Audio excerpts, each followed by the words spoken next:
6.5 hours of a great doubleheader, Ohio State and Michigan, followed by USC and UCLA. After the Michigan-Ohio State game, we'll have the Prudential College scoreboard with Dave Dials. Then we'll be switching to the Coliseum in Los Angeles, USC-UCLA, followed by the college football scoreboard. I'll be with you all afternoon today to bring you up to date on many of the other key battles going on across the country, as well as late-breaking sports stories. I'd like to mention to you also that Wide World of Sports will not be seen today only. Next week we do have a rather special treat in store for you, a special 45-minute Wide World of Sports featuring Janet Lynn in some special figure skating from Madison Square Garden. That'll be between the Army-Navy game and Notre Dame SC. But right now, let me urge you to fasten your seatbelt as we go to the football-mad city of Columbus, Ohio, and Keith Jackson. From Ohio Stadium in Columbus, Ohio, today the second-ranked Wolverines of Michigan take on the third-ranked Buckeyes of Ohio State. College football today is brought to you by the Power Tool Division of Rockwell International and by the troubleshooters from Command Hairspray, Command Antiperspirant, the troubleshooters. This week, the United Press International Coaches Poll lists Alabama first, Michigan second, Ohio State third. The Wolverines and the Buckeyes squaring off today for the 71st time. And once again, there is a chance the winner could sit at the top of that final poll and once again win the right to play in the Rose Bowl. And over the last 5 years, the history is remarkable in this series. Michigan has won 48 games, lost 7, tied 1. Ohio State has won 42, lost 8, and tied 1. That does not include this year. And look at the scores from the last 5 games played. And, of course, the most memorable is that 10-10 tie of last year. In 6 of the last 7 years, the Rose Bowl has been at stake in this ball game. And good afternoon, ladies and gentlemen. I'm Keith Jackson. I'll be calling the play in today's ball game from Ohio Stadium in Columbus. Joe Paterno, the head coach at Penn State University, whose Nittany Lions are going to the Cotton Bowl New Year's Day, will be joining us as our analyst and commentator, and Jim Lampley will be detailing us from the field. So we have an afternoon of what college football is all about, I think. The Michigan Wolverines 10-0, Ohio State 9-1. The Buckeyes losing to Michigan State 16-13.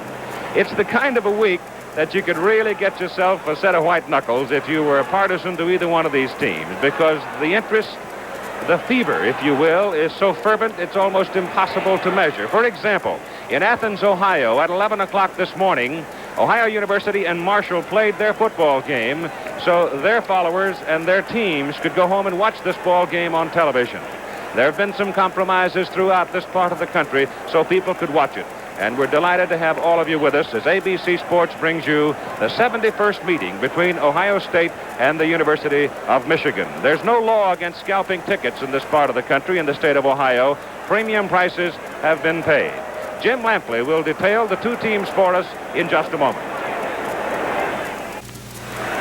A year ago, the entire Michigan football program suffered an incredible disappointment. A disappointment perhaps best expressed by Coach Bo Schembechler in preseason this year when he said, "We're the only football team in America trying to rebound from an undefeated season." Because after their season-ending tie with Ohio State last year, the Wolverines were voted out of an expected Rose Bowl trip by Big Ten athletic directors. A broken collarbone on the part of quarterback Dennis Franklin was probably a key determining factor. And earlier this season, we spoke to Franklin, his coach Bo Schembechler, and athletic director Don Canham about the carryover of emotion and disappointment from that big controversial decision.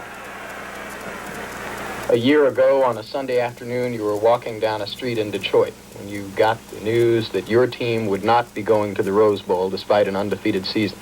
Try to recreate, if you can, for us your feelings on that day.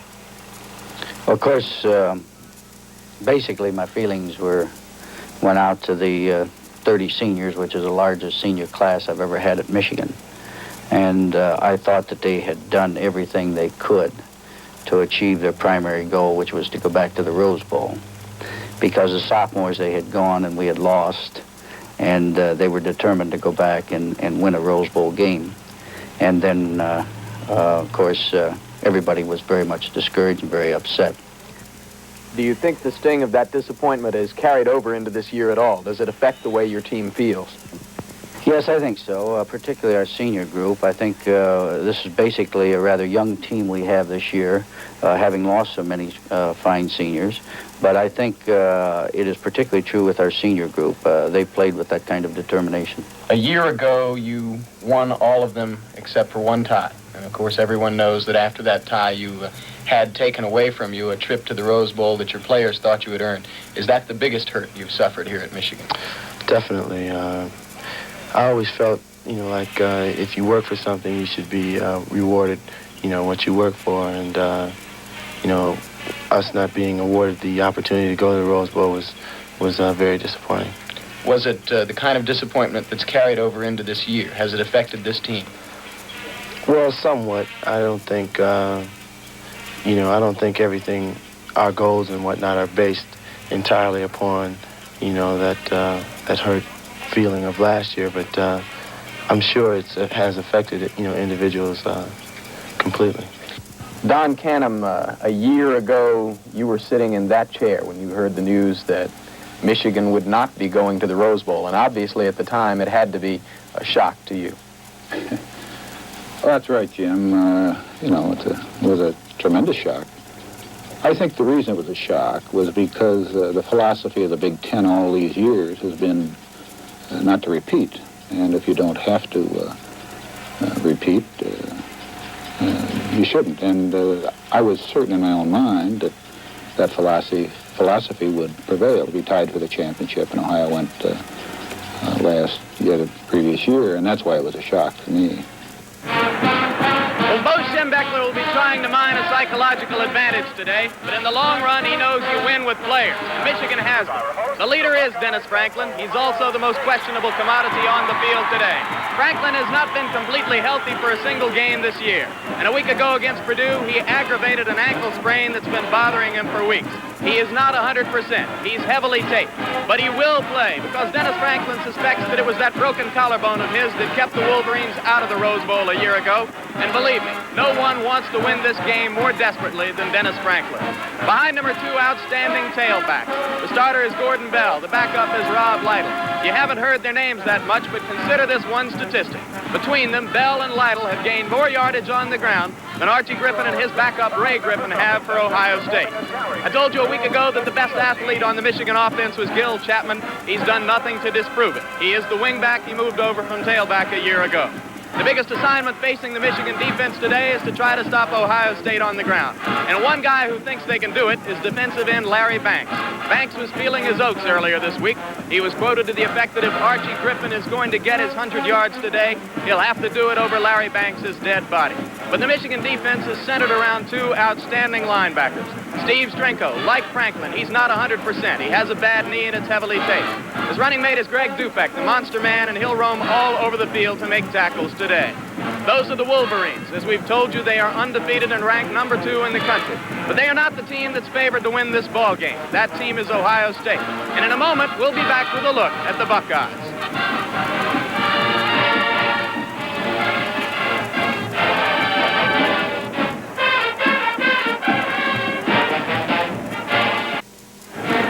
Ohio State football coach Woody Hayes remains one of the most controversial figures in American sport.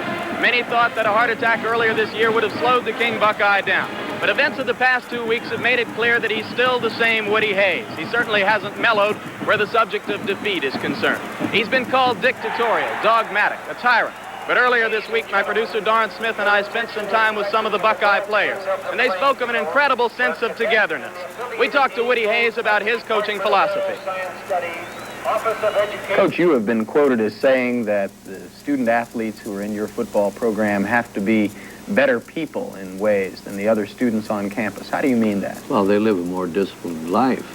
They have to get their sleep, and they just can't do the things the average student can do if they want to play good football. And if they don't want to play good football, we don't want them. You are widely noted as a historian of wars. What are the analogies that you see between football and war? Sometime I'm going to write a book on the analogies between them, but it is the analogies of surprise, organization, morale, leadership. All of these things that go into the sport are found in almost any segment of business, in any segment of worthwhile work. How has your heart attack affected you this year? Do you discover Not any? at all. Not at all. I won't let it. Because if I were going to do a half-decent job coaching, we wouldn't be where we are today. And if I decided to take an afternoon off because I thought my heart was fluttering a little bit, no, I want nothing like that. I think it was Napoleon who said he'd rather die winning than live as a loser, because then you die a little bit every day. And I think there's so much to that. And I did not have a serious heart attack, and if I can get through this season without one and then get back into better shape again, I can avoid a heart attack for a long time. But if I don't, it happens, and so what? Coach, you have been described, perhaps by people who have misunderstood you, as somewhat a tyrant, as a dictator, as in various ways being insensitive to... I'd rather be regarded as a benevolent despot, I believe. There's someone, when I came here, they'd had, I think, 5 coaches in 10 years. I found too many people were trying to run it. And I found I was going to run it or get out. So power if I has to don't be run it, concentrated in oh, you. absolutely. Yeah, and Napoleon again said that one bad leader is better than 2 good ones. And someone has to run the program, and I run it. And that's what I'm here for. Anytime I can't run it, then I operate, you know, on a 1-year contract. I've had 24 1-year contracts. So anytime they don't like the results I get or the way I run, they fire me. You think that there are misunderstandings that stem from this sort of great I concentration think there are a lot of people in the news media today, and let me be quoted, there are a lot of people in the news media today who don't care about telling the truth. They simply want to make a story out of it. As a matter of fact, there is a sport in this country much bigger than football or basketball or baseball. It's that sport of tearing down. Someone who's never done anything and someone else who has achieved, they're jealous, and anytime that person makes a mistake, as he eventually does, why, then they point at him, see, and they try to tear down. And this is the worst thing that's happened to our society. The people who built our society, the people who gave us the freedoms that we enjoy, were people who were builders. They didn't have much money, but they had great energy, and they were willing to use it. In all the world, there's only one Woody Hayes. In a minute, we'll take a look at the Buckeye players who'll be trying to bring Ohio State a 3rd consecutive trip to the Rose Bowl. Our national anthem. Our national anthem by the Ohio State Marching Band.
Buckeye Band dot the I for us.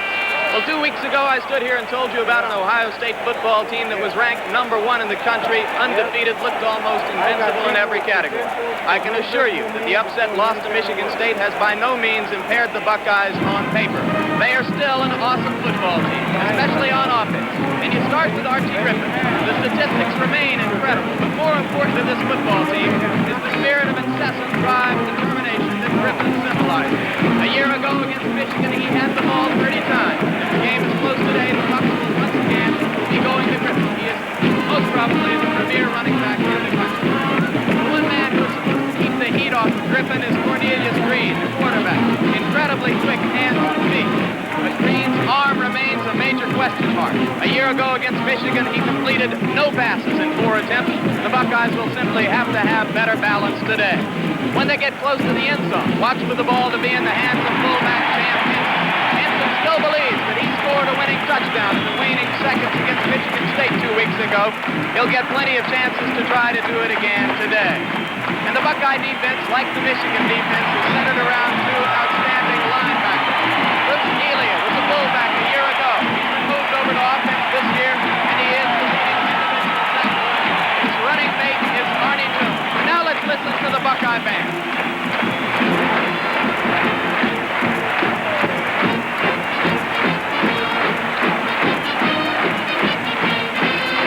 The Ohio State University Marching Band, directed by Paul Droste, now moving into the internationally famous Ohio Strip.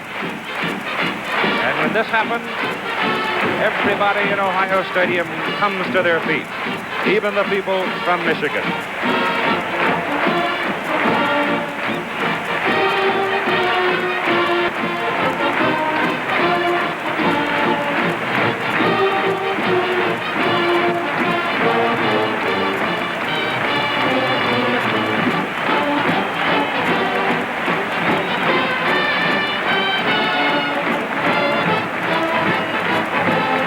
As the word Ohio is spelled out, the man to watch is the person who dots the I. You'd be amazed at the competition that goes on for that job.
Enthusiasm and allegiance.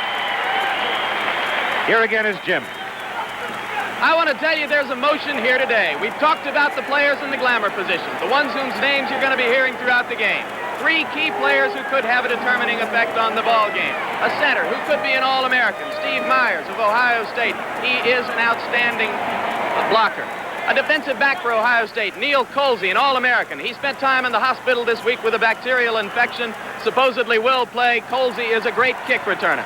And a strong-legged kicker for Michigan, Mike Lantry. Keep in mind that a year ago, if Lantry had hit only one of two late-game field goal attempts, it would have been the Wolverines and not the Buckeyes, who would have headed to Pasadena on January 1st. Now back up to the voice of our NCAA telecast, Keith Jackson. Thank you very much, Jim. And now we invite you to stay tuned as we return to Ohio Stadium in Columbus as the second-ranked Wolverines of Michigan take on the third-ranked Buckeyes of Ohio State in a classic Big Ten football game. A former fiancé makes a plea to Riker on the Rookies Monday night.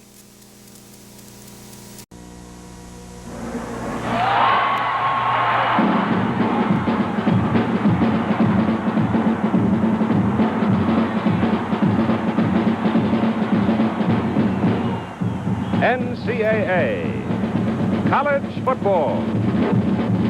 Today, the second-ranked Michigan Wolverines take on the third-ranked Buckeyes of Ohio State. NCAA college football is brought to you by Chevrolet. You're invited to see Chevy's lineup for 1975 at your Chevy dealers now. Chevrolet makes sense for America. By Texaco and the many thousands of independent Texaco retailers and distributors in all 50 states. By AT&T and the Bell system, we respond to all your business communications needs. And by Goodyear, the makers of Bigfoot, the new polysteel radial tire keeps its feet even in the rain.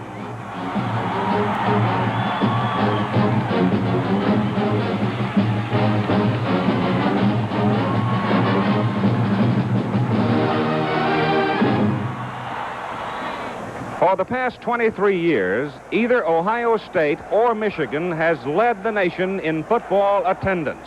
Michigan, averaging just under 94,000 for this season, has assumed the lead. But today, here at Ohio Stadium in Columbus, every nook and cranny is filled with a partisan of one kind or another. And now, ladies and gentlemen, introducing the offensive team for the Michigan Wolverines. Number 37, from Blue Island, Illinois, split in, Jim Smith. Number 67, from Tiffin, Ohio, quick tackle, Steve King. Number 74, from Garden City, Michigan, right guard, Kirk Lewis. Number 50, from Bethel Park, Pennsylvania, center, Dennis Franks. Number 58, from Detroit, left guard, Jim Armour. Number 64, from Midlothian, Illinois, strong tackle, Pat Tompain. Number 84, from Kentwood, Michigan, tight end, Greg Denbour. Number 24, from Elizabeth, New Jersey, wingback, Gil Chapman. Number 44, from Tiffin, Ohio, fullback, Chuck Heater. Number 5, from Troy, Ohio, tailback, Gordon Bell. Number 9, from Massillon, Ohio, quarterback, co-captain, Dennis Franklin. Number 6, from Akron, Ohio, defensive safety, co-captain, Dave Brown. And the head coach of the Michigan Wolverines, Bo Schembechler. Introducing the offensive team for the Ohio State Buckeyes.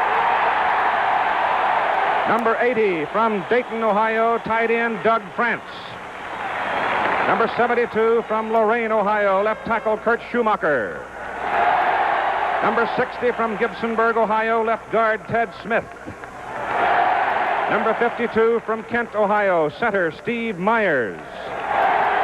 Number 69, from Bucyrus, Ohio, right guard, Dick Mack.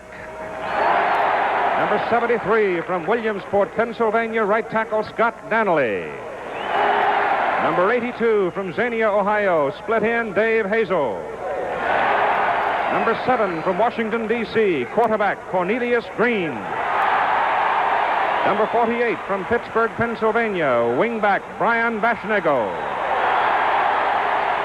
Number 38, from Asheville, Ohio, fullback, Harold Henson. Number 33, from Long Beach, New York, fullback, Pete Johnson. And the head coach of the Ohio State Buckeyes, Woody Hayes.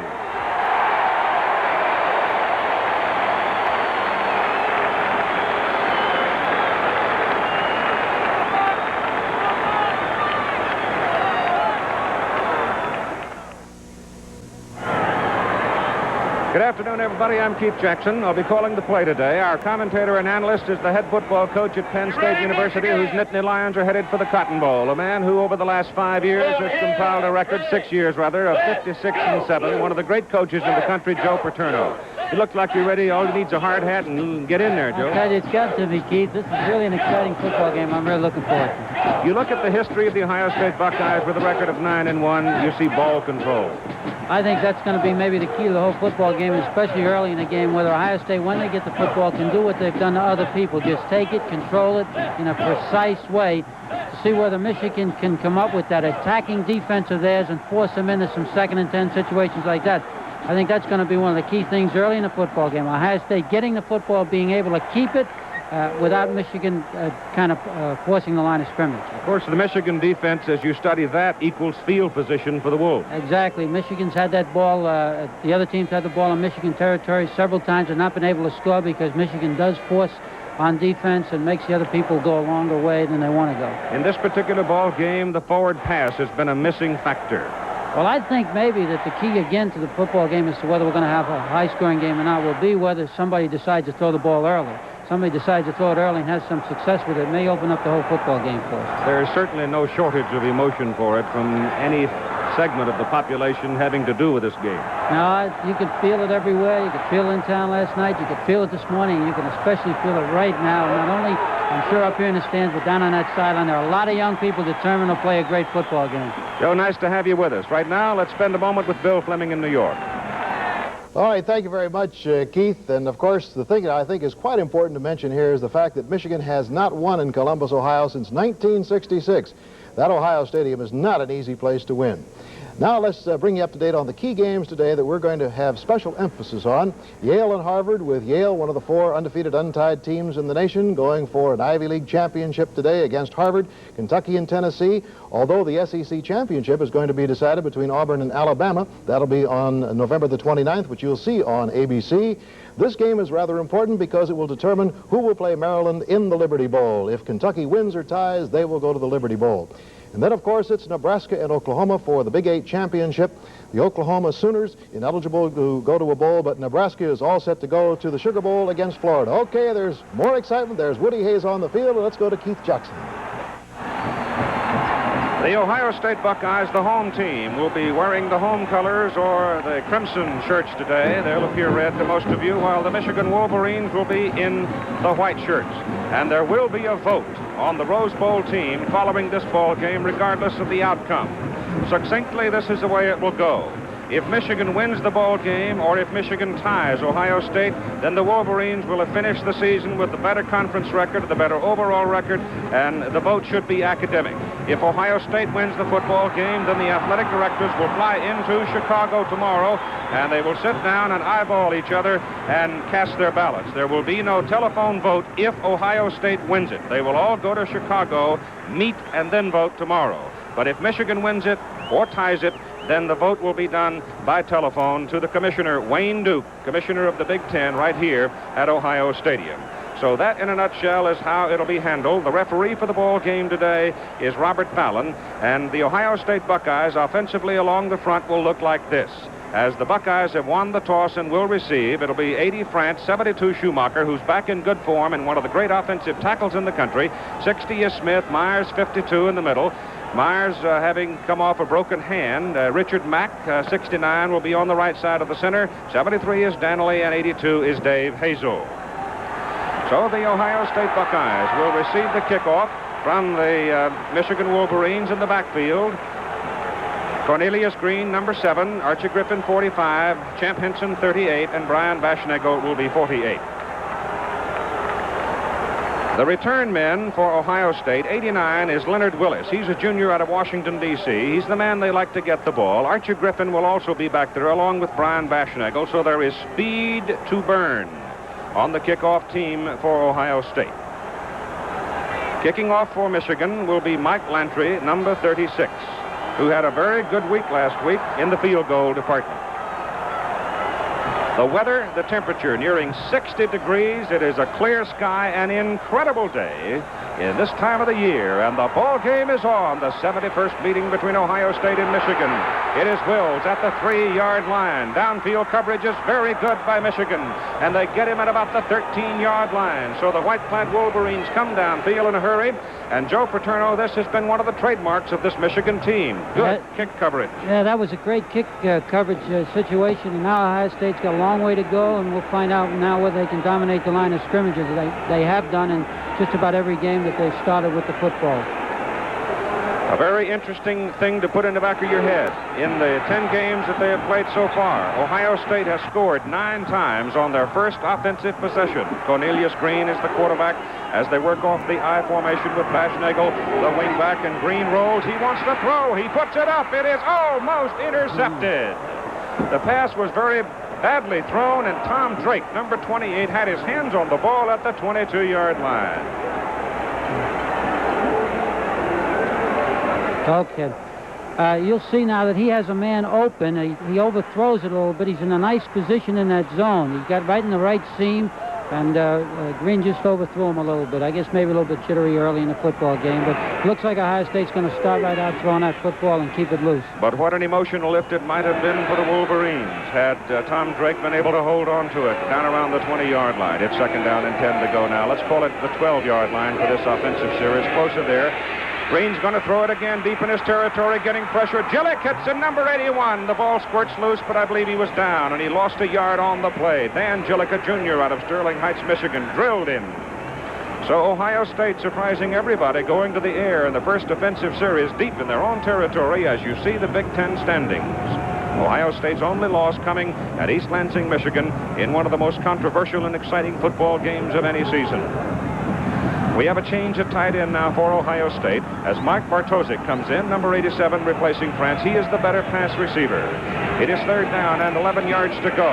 They throw the ball, and there is no room for Archie Griffin. He's ducked behind the line of scrimmage, back at the 8-yard line. And so the Michigan defense looks very quick and very strong in the first offensive series of the game. They were in great position in all 3 of those plays, actually, and they're ready. They're heads up right now.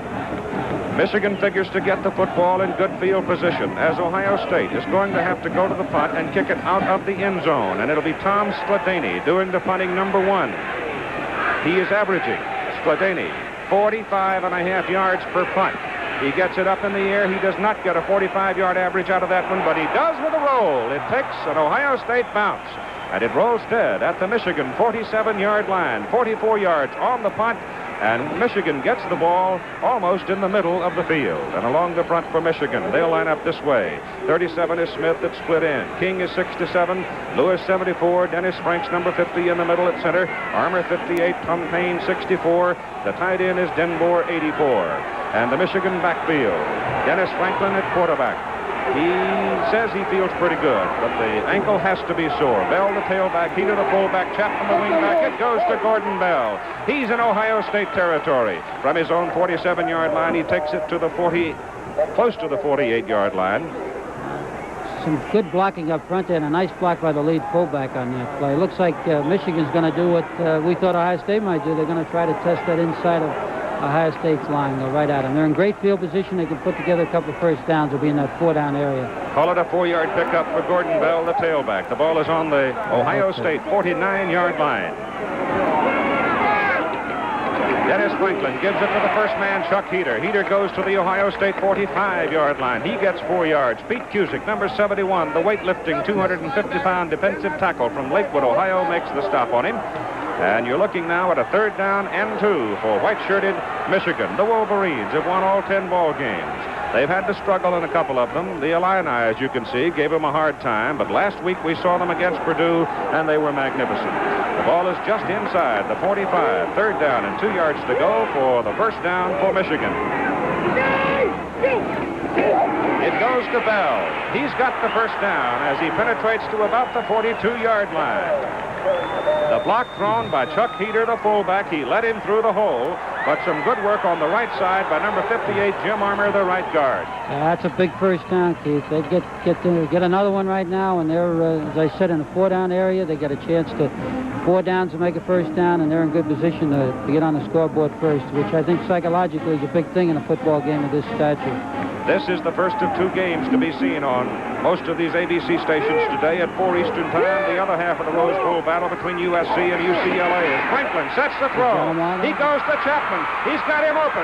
Chapman is loose. Running for the flag. Touchdown!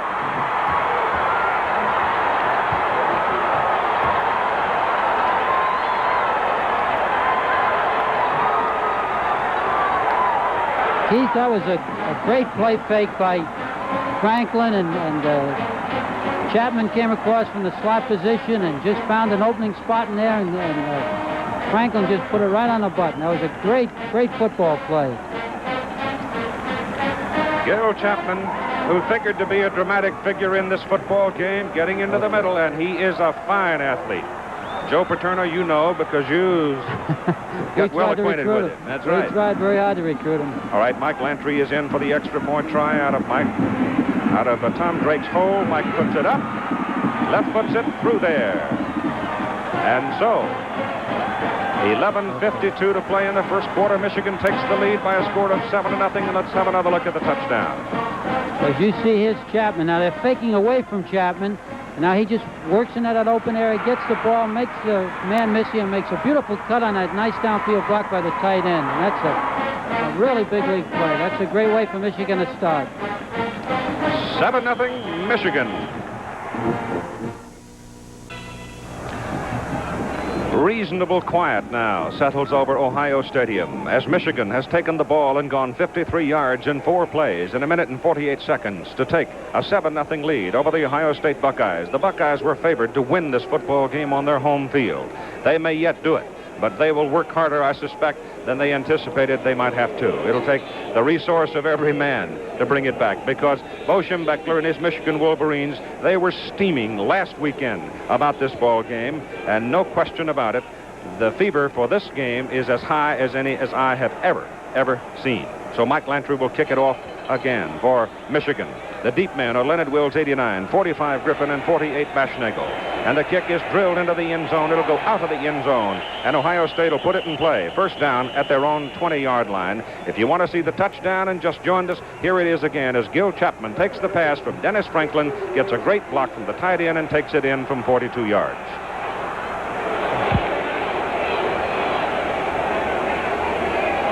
It was a great play to call, great call, 1st and 10 after that first down, and Ohio State all tough, trying to stop that run, stop another first down. It was just a great play, a great call by the Ohio State now let's see what quarterback. The Buckeyes can do from the 20 as Cornelius Greene gives it to Archie Griffin. He's hit at the line of scrimmage. He's hit hard by number 59, Steve Strinko, the linebacker for Michigan. He may have gained a yard. Certainly no, he did not gain that much. They give him just about a foot. I would imagine, Joe Paterno, that every time Archie Griffin moves today, there will be some member of that Michigan defensive unit moving with him. Well, so many of the plays that Ohio State uses are very similar to what the Michigan people use, and I think that they're familiar with them, and they'll be in good position for most of the runs. They may have some trouble with some other stuff. Here's Greene back to throw. He gets it off. He throws it too high. It is incomplete. We have a penalty flag thrown. We may get an interference call, as Baschnagel had gone into the secondary as one of the 2 receivers. Dave Hazel was the other. There were some bumping on Baschnagel, and we may get a defensive interference call against Michigan. There it is, as Bob Fallon marks the ball. So that will be a first down for the Ohio State Buckeyes, their first of the ball game, and that, incidentally, is the only penalty call in college football where you can get an automatic first down. Now, Baschnagel was open here early, Keith, and now it's really not a deliberate pass interference, as you can see. He just was trying to get in position, intercept the ball, and bumped him a little bit. The football is marked out at the 36-yard line as Greene comes down the line. Pitches to Archie Griffin, number 45, and Griffin fighting up the sidelines. And he gets it into Michigan territory. A great individual effort by Archie Griffin. It's a first down for Ohio State at the Michigan 46-yard line. He gained 18 yards, including the Rose Bowl of last year. Archie Griffin has gained 100 yards or more in 21 consecutive football games. It's a great bit of running. He's an awfully powerful young man around the thighs and in the hips. He shakes off people very well. His younger brother, a freshman, Ray Griffin, backs him up at the tailback slot for Ohio State. And he sets a little bit deeper off the eye than some of the teams. That gives him a chance to read. Greene turns. He keeps it this time. Greene coming around the corner. He's down at the 42-yard line before he is rolled out by number 81, Gillick of Michigan. Yeah.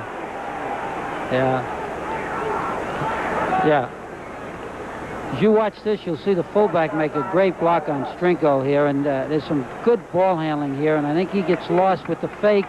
And then the fullback that's Johnson, just runs over Strinko. And, of course, then Greene could take the ball to the outside. He gained 4 yards. It is second down and 6 for Ohio State from the Michigan 42. Michigan leading it 7-0.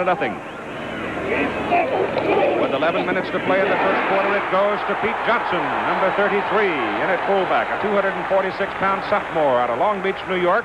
And he takes the football down to the Michigan 38-yard line, and he gained 4 yards. It'll be a third down and about 2 yards coming up as we see Woody Hayes moving along the sideline. Here again, we have a big play for Ohio State. If they can make this first down and get that ball in the 4-down area, they get some things going for them, because if they can score on this drive, take away some of that psychological edge that Michigan may have gathered. Third down and 2 from the 38. The ball goes to the fullback, Pete Johnson. He is a big, powerful youngster, and he's inside the 35 to the 33. He's got an Ohio State first down.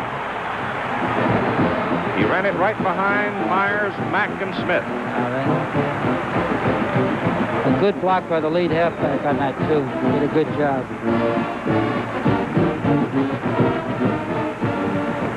Ohio State's record 9-1.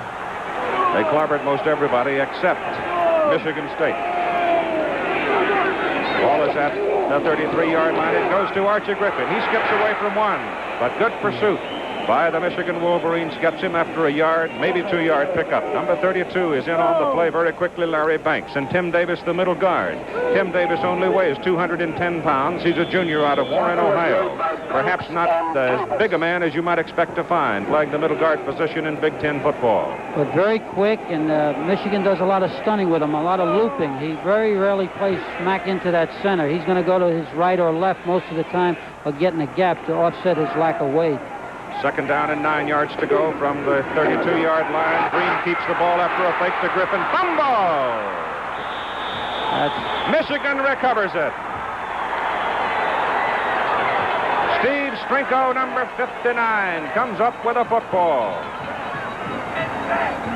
And there was a whale of a hit put on by number 97 for the Michigan Wolverines. Jeff Perlinger, defensive tackle, he knocked the ball loose. And so the Michigan Wolverines make a break for themselves and get the football. First down at their own 26-yard line, and they stop Ohio State for the second time. Ohio State 20 to go in the first quarter. Ohio State's really got to play some defense now and get that ball back. Dennis Franklin, the quarterback, he keeps the ball. He delivers the ball to Gordon Bell, trying to turn the corner on the tight side. And he gets a couple of yards out of the effort. And we were talking before the game with Coach Joe Paterno, and we expected that Woody Hayes would stack the defense and protect the wide side of the field, and that's what he's done. The option play is not nearly as effective into the sideline because you don't have as much room to run wide as it is to the open field, and Woody will play his extra man, his rover, back to the open field most of the time and force Michigan, I think, to run wide into the sideline and probably run off tackle to the open field. Split in, Smith wide to the left side. Franklin turns, gives to Bell. Big hole up the middle for Gordon Bell, and he goes to the 40-yard line, and that'll be enough for a Michigan first down. That was the off-tackle play to the open field, where they're just a little bit looser than they are into that sideline. Ball is just outside the 40 for the Michigan Wolverines as Bell picked up 9 yards. Gordon Bell, a very dramatic running back. First quarter history scoring this season. You can see Ohio State has put a lot of points on the board early. So far, they are trailing 7-0 with 8:45 to go in the first quarter as Franklin gives the ball to Bell. You notice the quickness, and he pops out of there and he goes for another first down as he moves the football to the Ohio State 46-yard line. He picked up 14 yards on the play before Doug Plank brought him down. Two things on that play, Keith, that were just great football. Number one, the Michigan people blocked into everybody on that Ohio State line, stood them up, nobody got off a block, created a crack, and Bell found the crack and accelerated through it as a good back should and made himself a good play out of it. First down, Michigan. The ball is at the 46-yard line for the Wolves. Peter and Bell, the setbacks. Franklin gives the ball to Chuck Heater, the fullback. And number 44 is inside the 40 to the 39 before Van de Cree, number 88, can make the stop for the Ohio State Buckeyes. So now suddenly Michigan punches a hole in the middle of the Ohio State defensive line. And they're moving the ball. It is second down from the 39-yard line and 3. As Heater picked up 7 right up the middle.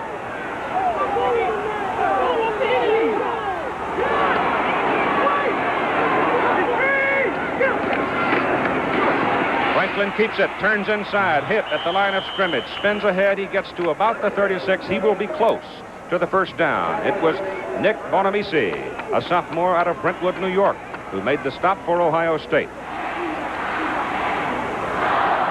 The Michigan Wolverines in their first offensive possession, marching 53 yards for the opening touchdown to take a 7-0 lead. A 42-yard pass run play from Franklin to Chapman. The kick was good. It's 7-0. Michigan with 7:15 to go in the first quarter. Third down, a half yard to go for the first down. They give the ball to Heater, the fullback. He went right into the stack. Bonamisi, Cusick. The two big tackles got as much of that artificial turf in their fingers as they could and hung on. So let's see whether or not Chuck Heater has picked up the first down. They'll bring the chains on. And as they measure, let me tell you that the Ohio State-Michigan game is one of only several close competitive rivalries existing throughout the Big Ten these days. Whenever games match such teams as Indiana, Purdue, Michigan, Michigan State, Minnesota, Wisconsin, you've got plenty of action and excitement guaranteed from kickoff to the final gun, and it is a first down for the Wolverines. That Ohio State defensive line is going to have to start taking off a little bit better than they are right now. They're kind of sitting in there catching a little bit. They're not really firing into those people, and except on that short yardage play, they've been kind of sitting back and getting and catching rather than taking off a little bit. I think they're going to have to start moving across it to stop them. From the 36, first down, Franklin keeps it, gives it to Bell. Bell is shoved out of bounds. A very late pitch. But they do get yardage out of it as Chuck Heater was the man leading the play and doing the blocking. And Michigan gets a lot of good blocking out of that fullback position.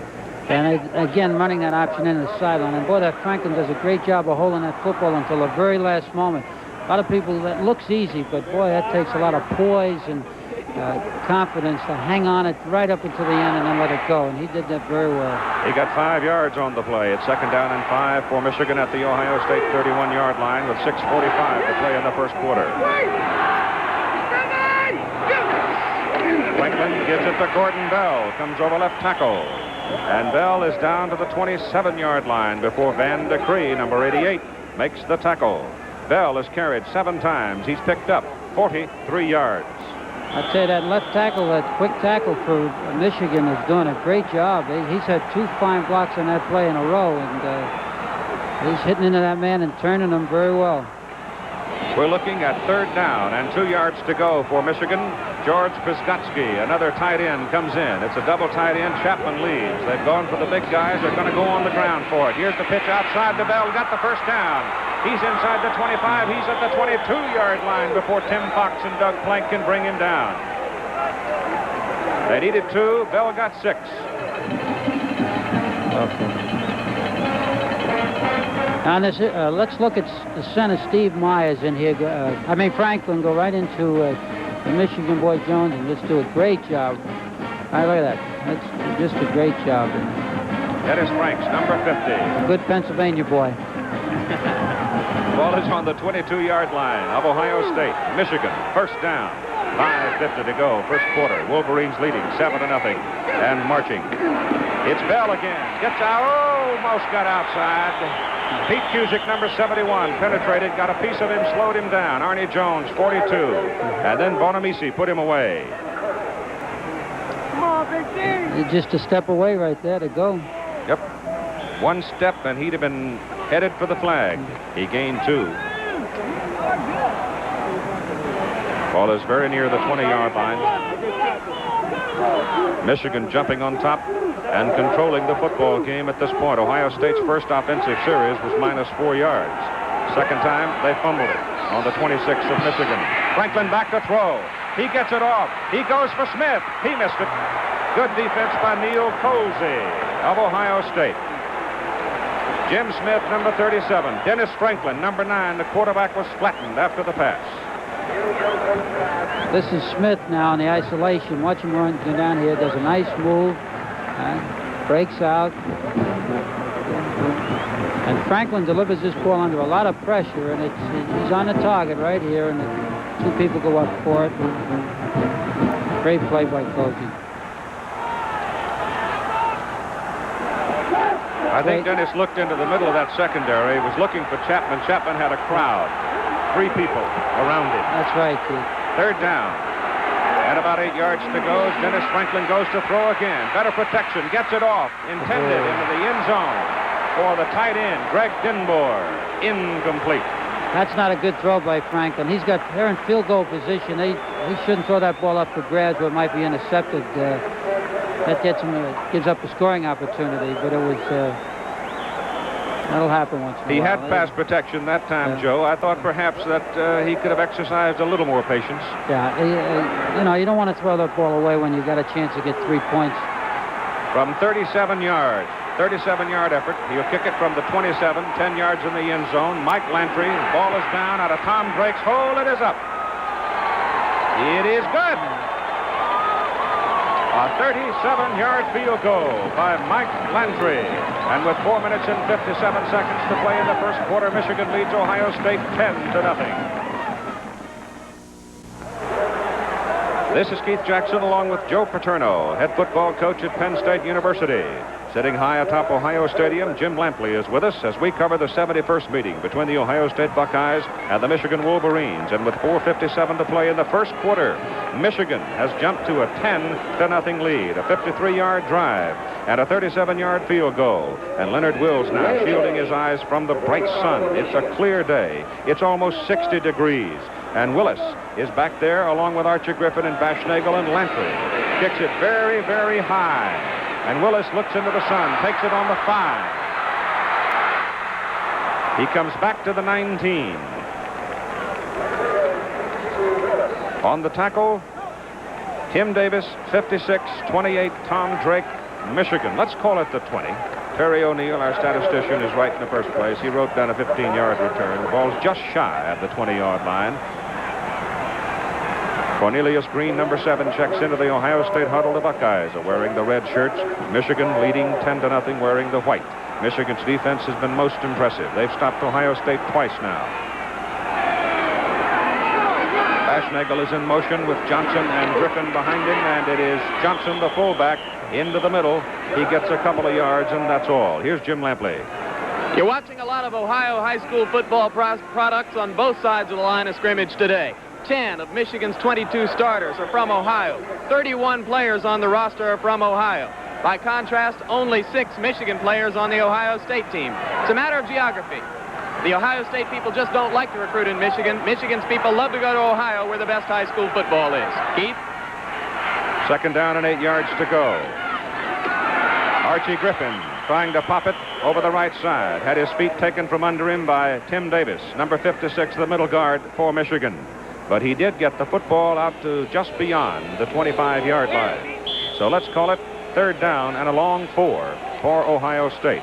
The Buckeye field position so far in the game has been the 12-yard line, the 20-yard line, and the 20-yard line. This is the third time they've had the ball. And they trail 10-0. Hazel way wide to the left side. As Greene sets, throws quickly. Pass is caught by Doug Krantz, number 80, the tight end. And the Buckeyes have a first down out at the 40. A gain of 14 yards on the play. They've got to do a couple of things like that to loosen up those linebackers. Those linebackers are sitting in there awfully tough to the run. Doug Krantz, 260-pounder, converted from tackle to tight end. One of the, if not the biggest man on the Ohio State team. And that football was right on his fingertips, and he showed a pair of great hands to hang on to it. So let's call it the 40, just outside the 40. First down, Buckeyes. Bashnagel again, in motion. It's Griffin. And Archie Griffin is caught by Dave Brown, number 6, and dragged down as he moves the football for 8 yards from the 40 to the 48. Brought down by Brown, but the hole open on that right side, and Archie almost popped out of there, but Dick Mack, the right guard, number 69. Well, the blocking at the point of the hole was excellent. He had a nice shot into that secondary. Griffin now, 6 carries, 27 yards. And as you saw, he's gained 100 yards or more in 21 consecutive games, including the Rose Bowl. It's second down and 2 yards to go for Ohio State. Cornelius Greene keeps it. He's got a first down as he reaches the Michigan 45-yard line. So with 2 minutes and 37 seconds to play in the first quarter, Ohio State moving again, but Michigan leads it 10-0.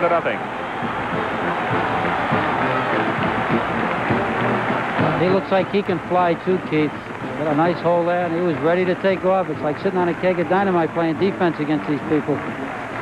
The last couple of years, it's been a defensive struggle. Today, it may be entirely different. The way we're starting with it. First down for the Buckeyes. Go to Griffin. Griffin tries the left side. moving it from just outside the 45 down to the 44. Got the better part of 2 yards on the play. Strinko, number 59, fine linebacker for Michigan. Always around the ball, playing with a sore knee, hurt the knee in the Purdue game, but there was no way you could keep him out of this football game, and he's the man that really locked up Archie Griffin on the carry. Let's call it second down and about 9 for Ohio State. As Greene pitches the ball to Griffin, big hole right side. Griffin is down to the 30-yard line. Dave Brown came up from the secondary to make the stop. 14-yard gain for Archie Griffin, another first down for Ohio State.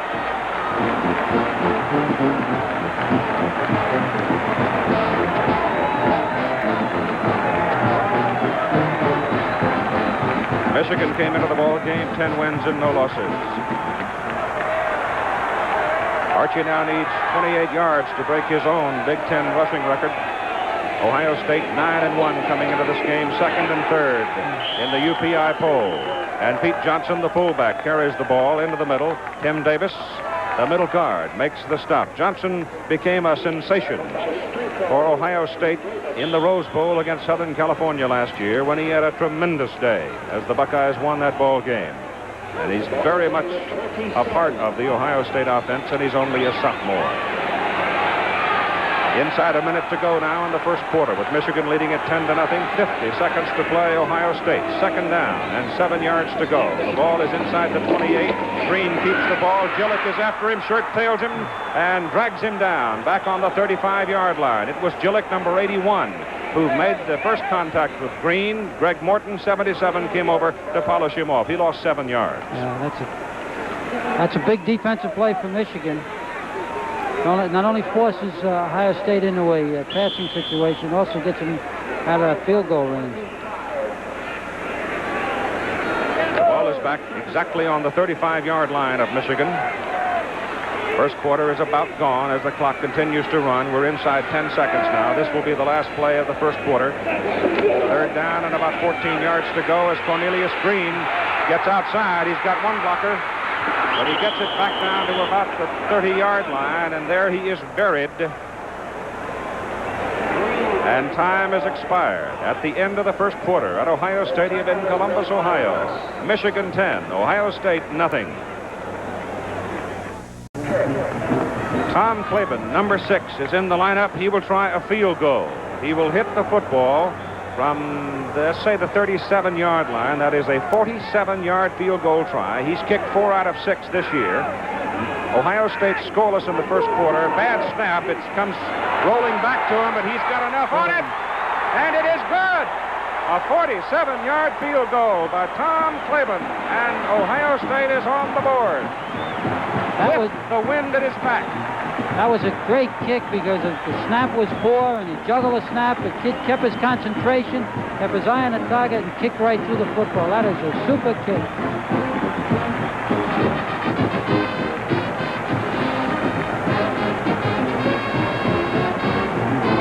Have another look at it and watch the work of the holder here. Brian Bashnagel picks up the ball, puts it on the tee, takes his time. Klaban kept his poise and drilled it. 47 yards. But he did have the wind at his back. Makes you wonder whether maybe Michigan should have called timeout just before that quarter was over. Made him kick it into the wind. Incidentally, Ohio State failing to score in that first quarter. That's the first time this entire season the Buckeyes have not put some points on the scoreboard in the first quarter of the game. As you look at the first quarter statistics in Michigan, Ohio State with the 2 moves beginning to catch up in total yardage. Michigan over 100, 107. The Buckeyes have 84. And the turnover? Well, the Buckeyes turned it over. Michigan's return, Gordon Bell, Gil Chapman, and Rob Lytle. And the kick is deep. It goes to Chapman a yard deep in the end zone. He got a good block down around the 15-yard line to get him back to the 21. Brought down by Aaron Brown, number 55, and Max Midlam, number 21. At 4 o'clock Eastern Time today, the other half of our Rose Bowl doubleheader as USC and UCLA, the Trojans of Southern Cal and the Bruins of UCLA, battle in the Los Angeles Coliseum. And Bear Bryant will be joining Chris Schenkel for that ball game. We have with us here in Columbus, Ohio today, Joe Paterno of Penn State University.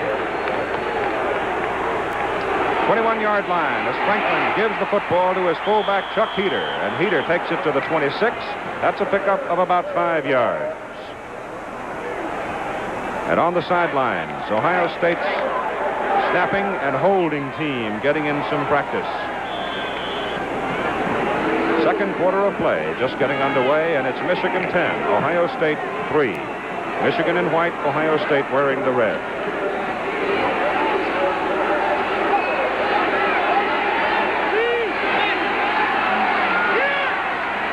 Buckeyes have 7 men up along that front. The linebackers have moved right in tight. They give the ball to Gordon Bell, and he isn't going anywhere against that kind of a defensive alignment. Gains a yard at the most as Arnie Jones, number 42, a linebacker, was the first to get him. So it brings up 3rd down, and they need 4. Arnie Jones, number 42, stepped right into the seam, right into the crack, and came across on the angle with Van de Cree. Put him away.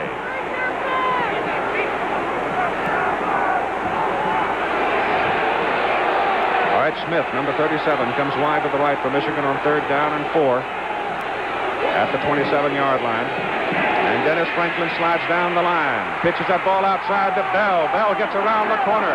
He's exciting. He goes to the 39-yard line before Bruce Elia can run him down. Keith, there was a great block by the tight end on that defensive halfback. He just came off that line of scrimmage, got in good position, and made a good block to give that. Yeah, here you see 84. He's clearing the line of scrimmage. Now he turns upfield, gets that guy in good position. All right. There you go, right there. Drives him out. And watch that ball carrier turn up inside of him. The man he took out was 46, Steve Luke. First down, Michigan from the 40-yard line. The play goes up the middle. And it's good for almost 5. Maybe it is good for 5 yards as Chuck Heater gets a big banging around. Heater was a halfback previously, moved into the fullback spot. Says he now has finally learned to absorb the punishment that goes with the fullback position. Look at the total yardage by Michigan to the opponents for the year. That'll tell you something about their defense. Come on, oh, come on. Followed a 5-yard gain. 2nd down and 5, just shy of the 45.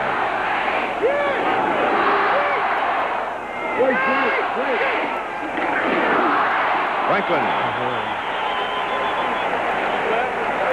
Slip. He went down going to his left. The left ankle is his sore ankle. Lost a little bit of real estate, about a yard. Call it 3rd down and 6 now for Michigan. Ball is at the 44.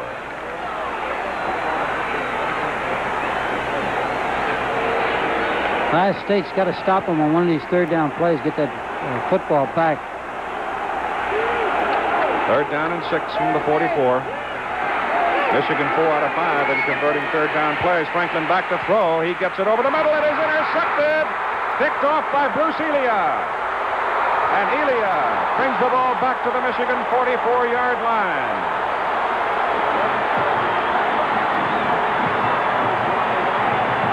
The pass was intended for Denbor 84. And Bruce Elia picks it off, and Ohio State has the ball as Michigan leads 10-3. All right, there is Michigan's turnover. First of the ball game, Ohio State getting the ball at the 44-yard line. 1st down. The pressure now will shift over to the Michigan defense. You know, that's the danger of throwing the ball over the middle. Sometimes it looks like the receiver's wide open, but all of a sudden the linebacker pops up. The passes out in the flat are actually safer than those over the middle. Let's see if Ohio State can cash it in from the Michigan 44. It's Griffin. He's really popped as he comes to the line of scrimmage. I don't think he gained much on that play. Strinko 59, Larry Banks 32. Really nailed him. Have a look at Strinko now as he smells the ball. See, Strinko makes a nice move up into the line, then comes laterally, goes in between those two blocks, and then he really pops him like you're supposed to hit him. Gets that head in there and lifts him a little bit, knocks him back. Second down and 10. Ohio State, Michigan 44. Greene gives to Griffin again. Griffin breaks a tackle. He breaks 2 tackles, and he goes down to the Michigan 38-yard line. Strinko had him. He ran right through him that time. So it looks to me like, Joe, that Strinko is the man who's told every time Griffin moves, you go with him. Well, he's reacting to the flow, and here he's in fine position, but as he hits, he doesn't quite wrap. So he doesn't quite get those arms around that powerful thighs that Griffin has, and Griffin breaks it and runs over him. So he's in great position. Gain 6 yards. Third down, 4. Griffin again, outside. First down. Takes it down to the Michigan 25-yard line. First down, Ohio State. Carl Russ made the stop. 14-yard gain for Griffin.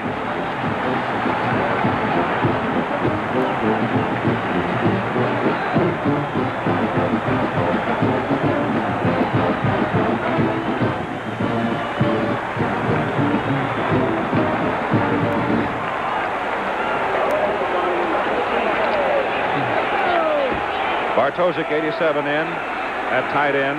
France out for Ohio State.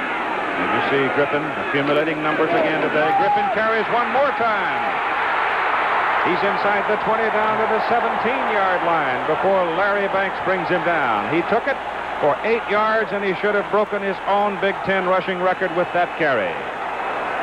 Depends on exactly where they put it. They put it at the 17. He does have 8 yards. He's now picked up 70 yards and 12 carries.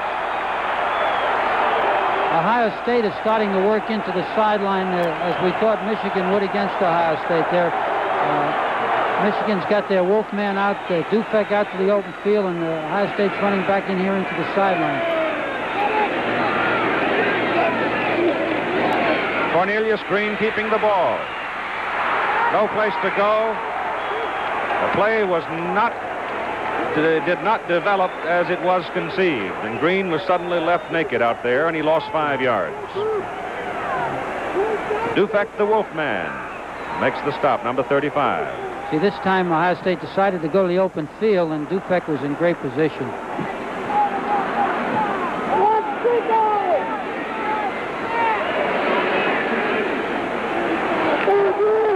So the loss is back to the 22-yard line, where it is now third down and 7 for Ohio State at the Michigan 22. Bashnagel in motion. Greene gives the ball to Pete Johnson, the fullback. Coughed it up, but he was down before he released the ball, and the advance of the football to about the 19. So it'll bring up a 4th down. They need 3 yards, better part of 4 yards, really. 4th down and 4. Do they go for the field goal again? Well, I don't see Klaban. They're going for it, Keith. Tough call, tough decision. Woody Hayes made it 4th down and 4 at the Michigan 19. You've got to figure Griffin. He's got it. He's got the first down. Archie Griffin goes to the 11-yard line.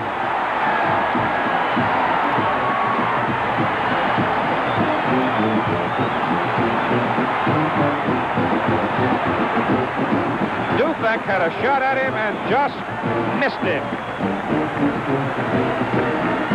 Griffin now 13 carries and 78 yards. What a gut-tough play that was. Great execution and great running.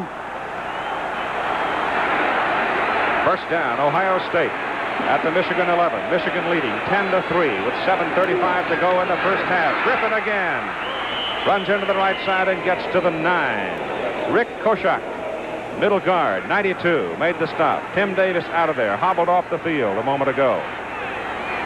I think if Archie just kept that thing a little bit wider, he had a nice crack to the outside, but I think he was so determined to go in there and get 3 or 4 that he might have missed that hole just a little bit to the outside. He had some great blocking.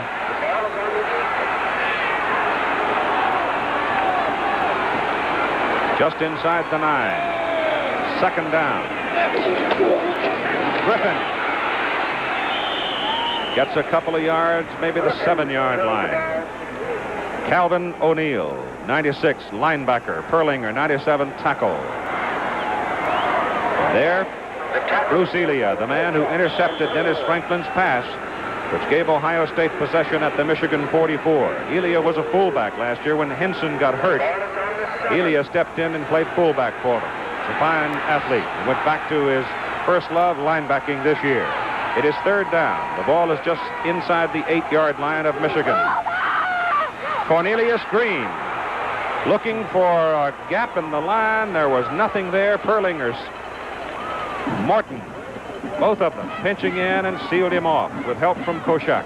So now here is 4th down. The ball is at the Michigan 8-yard line.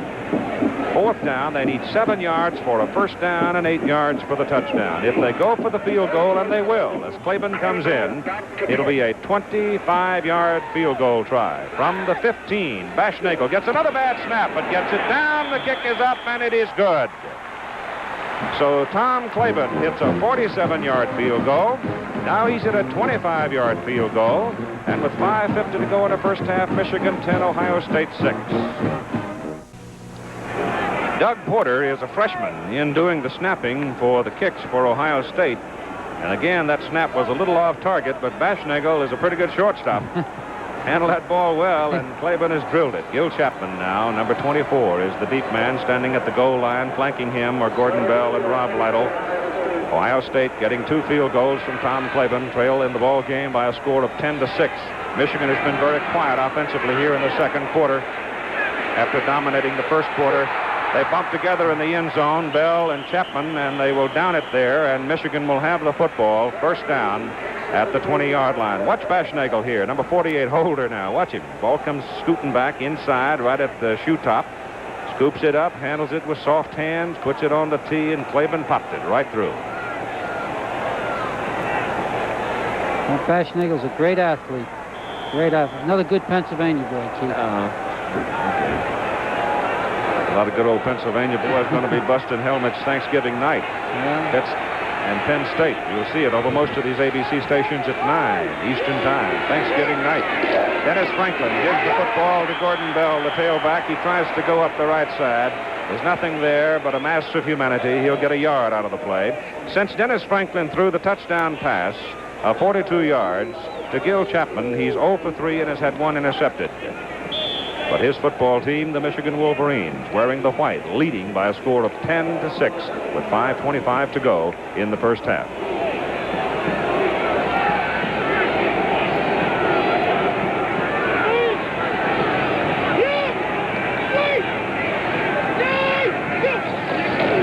Franklin still got it. Gets around the corner, turning, running right into that sore ankle, the left ankle, made his cut on it. Moved the ball up to about the 28-yard line for a pickup of 7 on the play. And Ken Kuhn, number 54, Ohio State linebacker, made the stop. Here's Jim Lampley. Archie Griffin handled most of the road work in that last drive on gimpy legs. He's got a hip pointer on the left hip. He's got a thigh bruise on his right thigh. They handled ice pack on him for a short period of time, and he'll definitely play some more. He got that hip pointer, incidentally, in that 16-13 loss to Michigan State. Here's Dennis Franklin getting around the corner again. Getting across the 30 to the 32. He's got a first down for the Michigan Wolverines. Tim Fox, number 12, safety man, the stop for Ohio State. Franklin's got absolutely super judgment on that play. He seemed to be able to duck in, sometimes inside the end, sometimes outside the end. He knows when to pitch it. He takes it to the end when he wants to pitch it. He doesn't let anybody force him out of his pattern. He's playing a much steadier football game than Greene. I think Greene's going to have to settle down a little bit so that Ohio State can be as consistent as they have to be.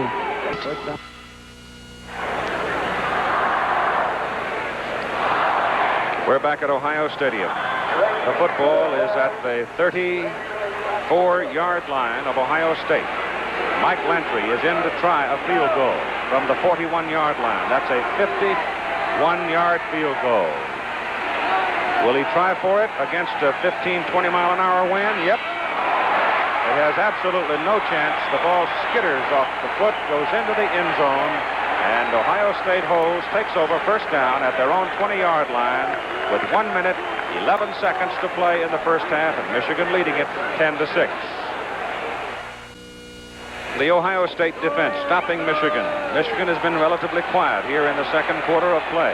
Ohio State with 1:11 to go in the first half of the ball game. Let's see what Woody Hayes decides to do. Whether or not he'll just run it out or whether he'll put it up. Cornelius Greene on the option, turns around, gets from the 20 out to about the 22-yard line. Joe, do you suspect that I would doubt Woody very much if they're going to throw the football right now. Woody, actually, Ohio State's in good position. They've come back from a 10-0, behind 10-0. They've come back and had some good drives. Actually, Michigan has not stopped them. They've only had to punt once, I believe, and I think they're just not going to get careless now and go in behind by more than the 4 points. They're in good shape, and I would imagine he's just going to try to run that clock out. Second down and 8 yards to go from the 22. Greene steps back to throw, keeps it himself, and runs it out to about the 26-yard line before Greg Morton and Dan Gillick bring him down. And we got less than a minute to go in the first half of play.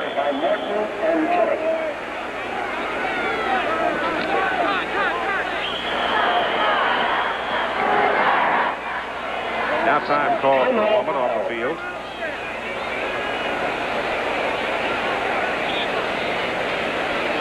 So time is out on the field with 45 seconds to play in the first half. Michigan leading Ohio State 10-6. You know, a recent NCAA study revealed some interesting facts about participation by students in intercollegiate athletics and intramural activities. Probably no surprise to you, football has the most participants at the intercollegiate level, but cross-country, golf, soccer, swimming are fast-growing sports on campus. More students are taking part in some athletic endeavor than ever. 11.8% more men taking part in intercollegiate competition than 5 years ago, and over 50% more women. In the intramural activities, 35.7% more students, men and women, competing now than previously. And to support this student interest, the nation's universities and colleges have, in this year of 1974, a combined total of $1.9 billion in facilities, investment, and annual operating funds. And what all these facts and figures mean is that the educational system is the dominant factor in this nation in providing motivation, training, coaching, and facilities for sports and for recreational pursuits. All right, the whistle tells us on third down and 3 yards to go for Ohio State. 45 ticks remaining on the clock in the first half. Griffin hit at the line of scrimmage, slides away, and gets it across the 30 to the 32-yard line, and a first down for Ohio State. We may see Ohio State throw the ball now, Keith. They've got a little better field position, and they may decide that they can take a chance with a couple of deep passes or maybe a little screen or something of that nature. Clock is running, 35 seconds. Cornelius Greene fakes the pass, keeps it, tries to break it outside, and gets it up across the 40 to the 42. He'll be a little bit short of his first down. Greene has carried 9 times, picked up 10 yards. He's now wiped out his losses, and time is called by Ohio State. So we have 26 seconds to play. Buckeyes spend another timeout, and Greene comes to the sidelines. Cornelius Greene, offensive co-captain, and he is out of Washington, D.C. At 4 o'clock Eastern Time today, in the Los Angeles Coliseum, the USC Trojans and the UCLA Bruins. Here's Jim Lempley. There's a lot of superstition that surrounds this football game, and because of it, the Michigan football players under Bo Schembechler are staying in their 3rd hotel in 5 years here in Columbus. Bo won't stay in a hotel where his team has lost before, and they haven't won in Columbus since he's been coaching there. So this time they stayed at a new one. And by coincidence, they wound up staying directly across the street last night from the Ohio State players who stayed in a motel on Friday night. They could eyeball each other out the window, theoretically. That's just one of the many ways in which superstition affects this huge rivalry between Michigan and Ohio State. Keith? All right, Jim, I'll guarantee you one thing. There was a moment during the season where a couple of Big Ten teams got together after their game and had supper. You didn't have any of that last night, nor will you have it tonight between these two. It is second down, very short yardage for the first down from the 42. Greene turns it inside, gets his first down as he runs it out to the Ohio State 48-yard line. Tim Davis cut his feet from under him. And the clock now stopped as the chains are moved with 21 seconds to play in the first half. Michigan leading 10-6 over Ohio State. Greene back, wants to throw, does get it off, goes to the sideline. Pass good to Hazel.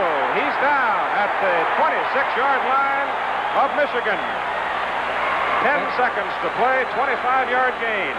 Right now, they're right on the verge of field goal range. He's got, what, 10 seconds? They may go for the kick right now. I don't know. I think they have one timeout left. They may run it, call timeout, and then kick it. Here's the pass play to Hazel. He kind of just drifted out there in that right flat. And Greene moved around, scrambled a little bit, spotted him, and threw the ball out there. Ohio State with one timeout remaining, only 10 seconds remaining on the clock here in the first half.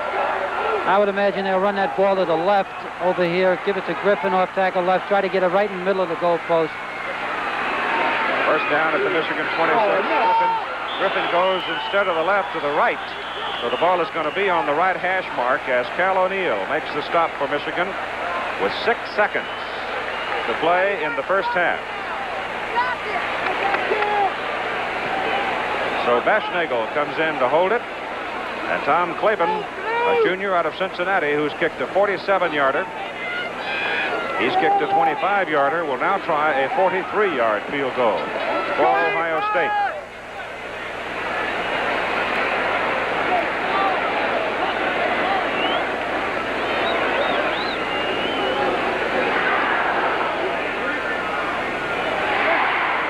Here's Jim. There was a big groan on the Ohio State bench just then when Archie Griffin went the wrong way. Obviously, he was supposed to bring the ball back toward the middle of the field so they could get a better angle on the field goal. Griffin went outside instead of coming back that way, and everybody on the bench turned around and went, oh no. Keith? Well, Klaban's a side wheeler. He wheels into it soccer style, so soccer kickers normally hook the ball a little bit anyway, so maybe it won't matter that much. We'll see. He's got the wind at his back. I find it very hard to fault Archie Griffin for anything. I don't blame you, Keith. 43-yard effort. High. He hooked it all right. He got it.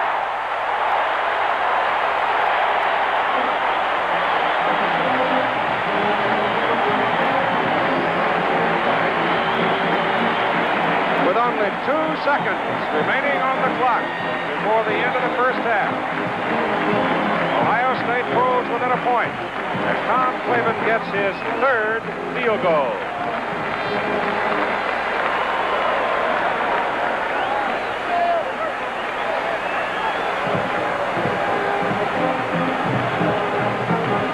Another look at it. Now watch Bashnagel, the holder.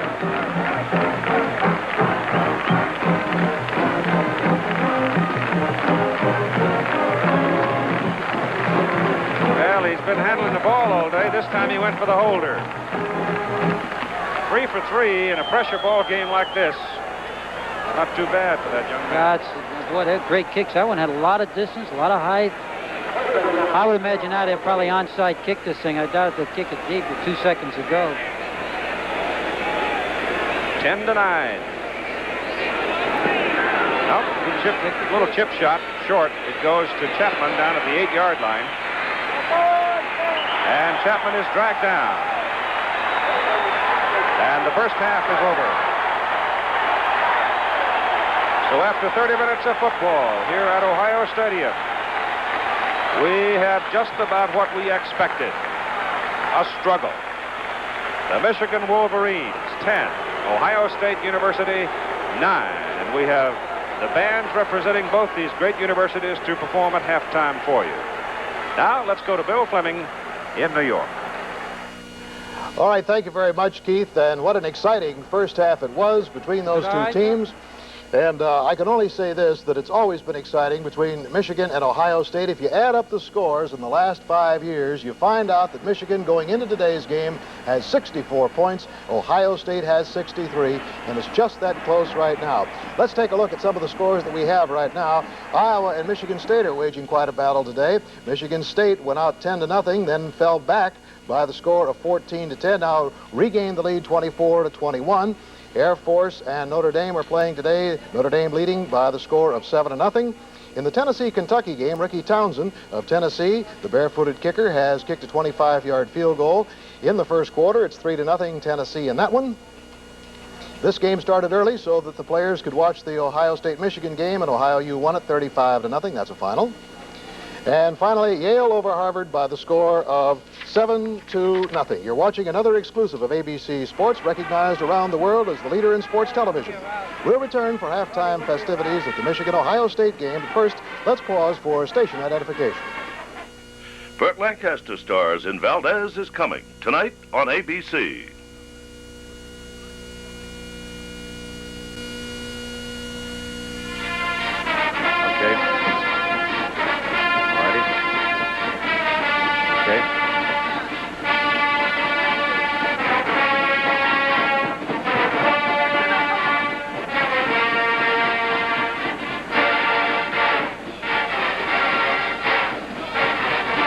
The Michigan Band is on the field, performing here at halftime, directed by George Carpenter, as the Michigan Wolverines lead the Ohio State Buckeyes by a score of 10-9 at halftime.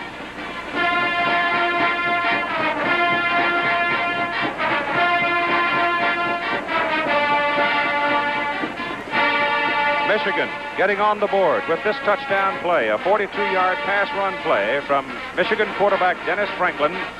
Took his time, hit Gil Chapman, number 24, over the middle. Chapman shaking off a tackle, took it in for the touchdown, just getting it into the corner.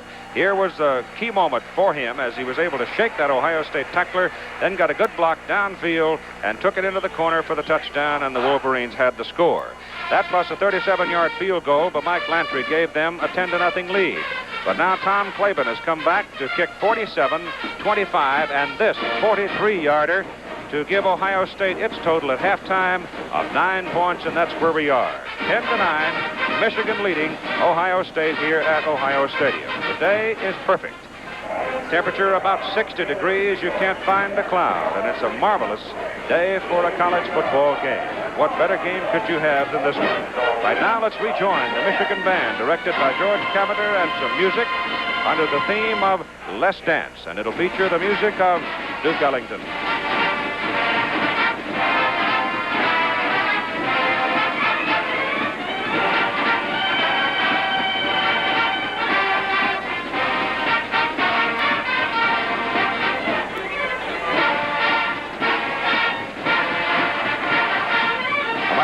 Say it features the music of Benny Goodman, and you'll hear a song in this group made famous by a gentleman named Gene Krupa. Gene Krupa was once a soloist with the Michigan Band.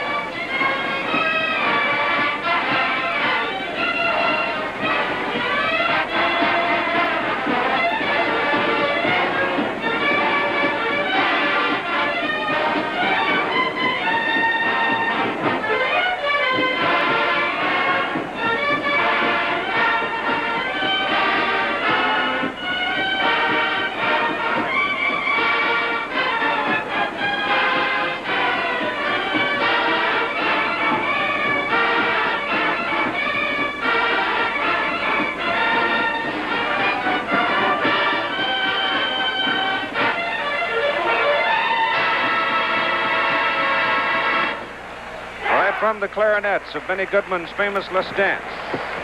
They'll move now into the formation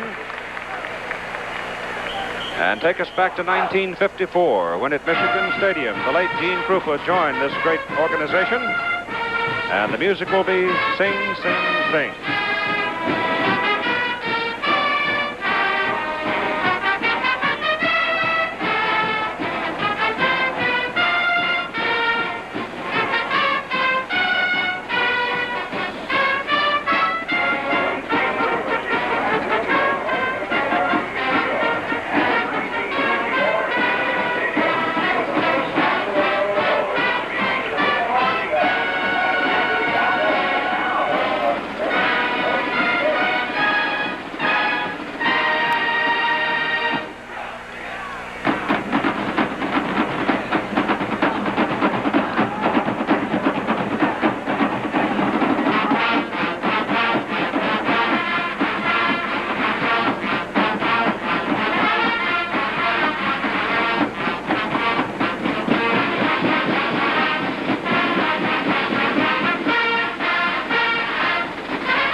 Sing, sing, sing. And had Joe Paterno's toes a-tapping up here. We're going to take that tour of the Michigan campus in just a moment. We want to see the finale of the great Michigan band. As they'll move now into the Duke Ellington music of Take the A Train.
Duke, of course, and the music, Duke Ellington. It is not a salute to Wayne Duke, the commissioner of the Big Ten.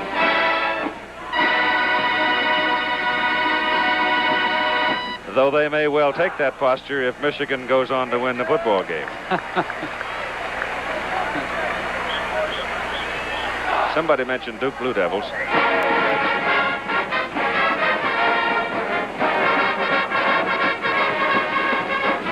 The Michigan band concluding its halftime performance under George Cavender. Now let's join Jim Lemley. It is certainly no surprise to find many productive programs of research into the uses and misuses of the automobile at the University of Michigan. Most state universities reflect the endemic cultural and industrial concerns of their states. Here at Ann Arbor, many of these programs' research involve Pete and others like him at the Highway Safety Research Institute. Pete is an integral part of accident studies here. He may well eventually be useful in helping to save thousands of lives. The Institute is a $3.5 million research unit funded by gifts, grants, and contracts from a wide variety of agencies and organizations.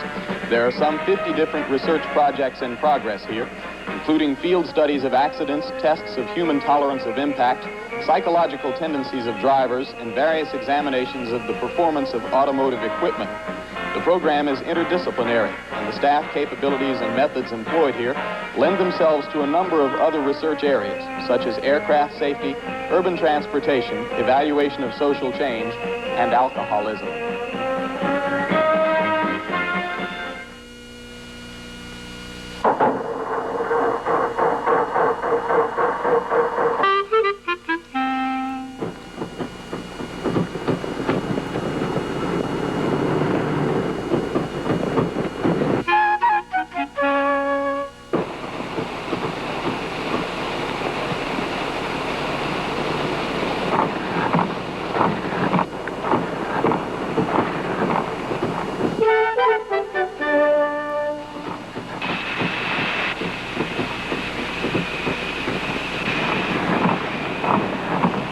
Since there are times you need a gasoline station, even when you don't need gasoline. Your independent Texaco retailer also stocks a complete line of quality automobile accessories, including top-grade tires and long-lasting batteries, just in case. At Texaco, we're working to keep your trust.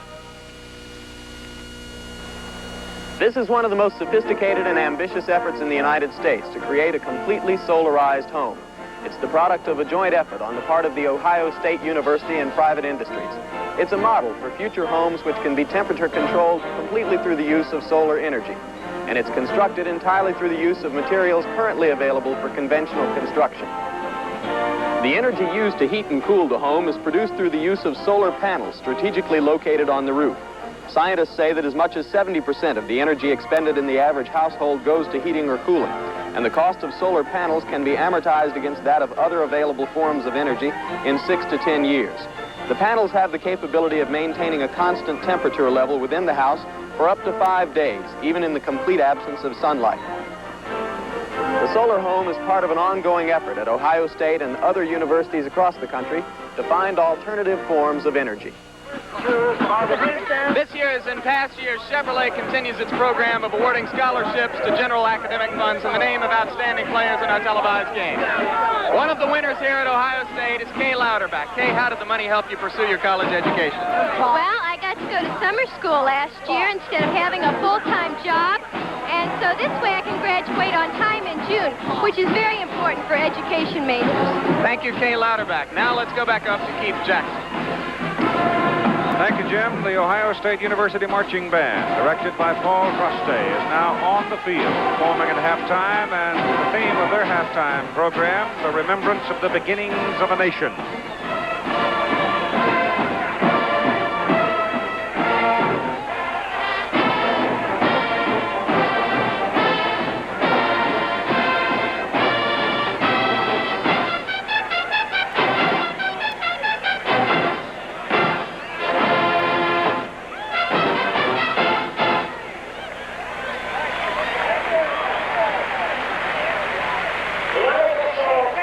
There's an interesting story. A young man that has joined the formation here for the halftime performance of the Ohio State University Band. Some of the bandsmen were out on the cement behind the stadium yesterday having a little game of touch football. And one of the boys broke an ankle. Greg Daniels of Shelby, Ohio, a math major who has never before marched in the Ohio State Band, but who has been a participant in it, is suddenly involved in what's happening here right now. And the reason Greg Daniels is worth noting is because he is blind, but a fine musician.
The Ohio State University Marching Band.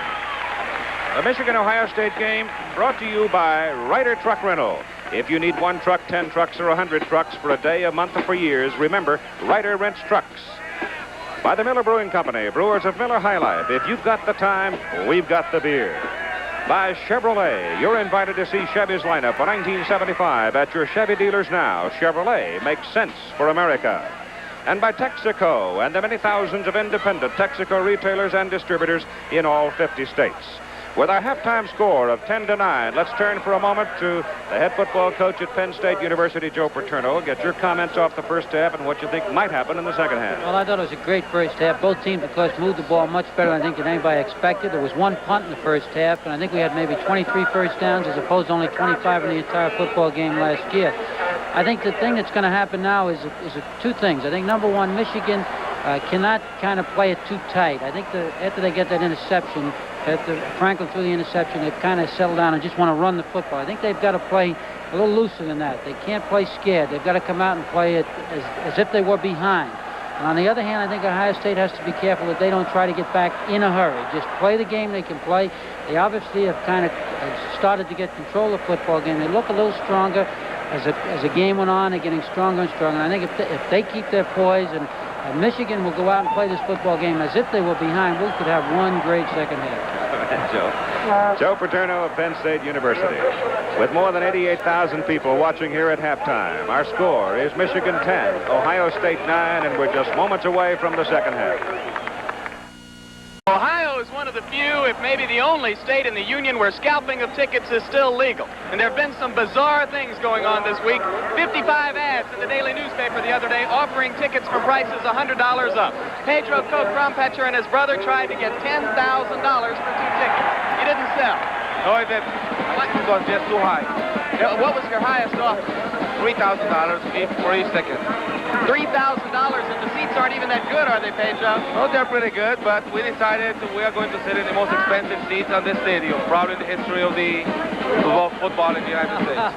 The most expensive seats in the stadium, and that is a measure of how insane the entire atmosphere surrounding this rivalry is. Now back up to Keith Jackson. All right, Jim, thank you very much.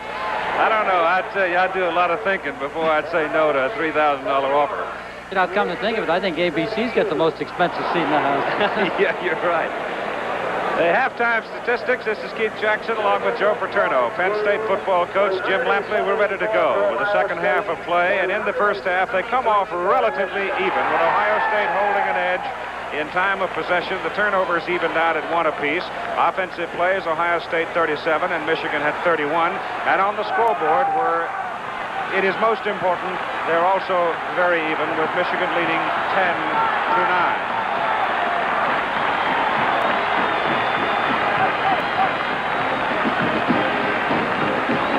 At 4 Eastern Time, over most of these ABC stations, ABC brings you the second half of today's top NCAA college football doubleheader.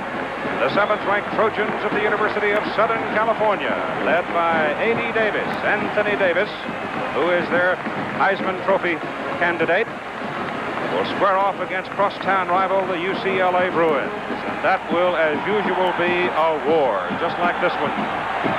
It's 2 quality football teams.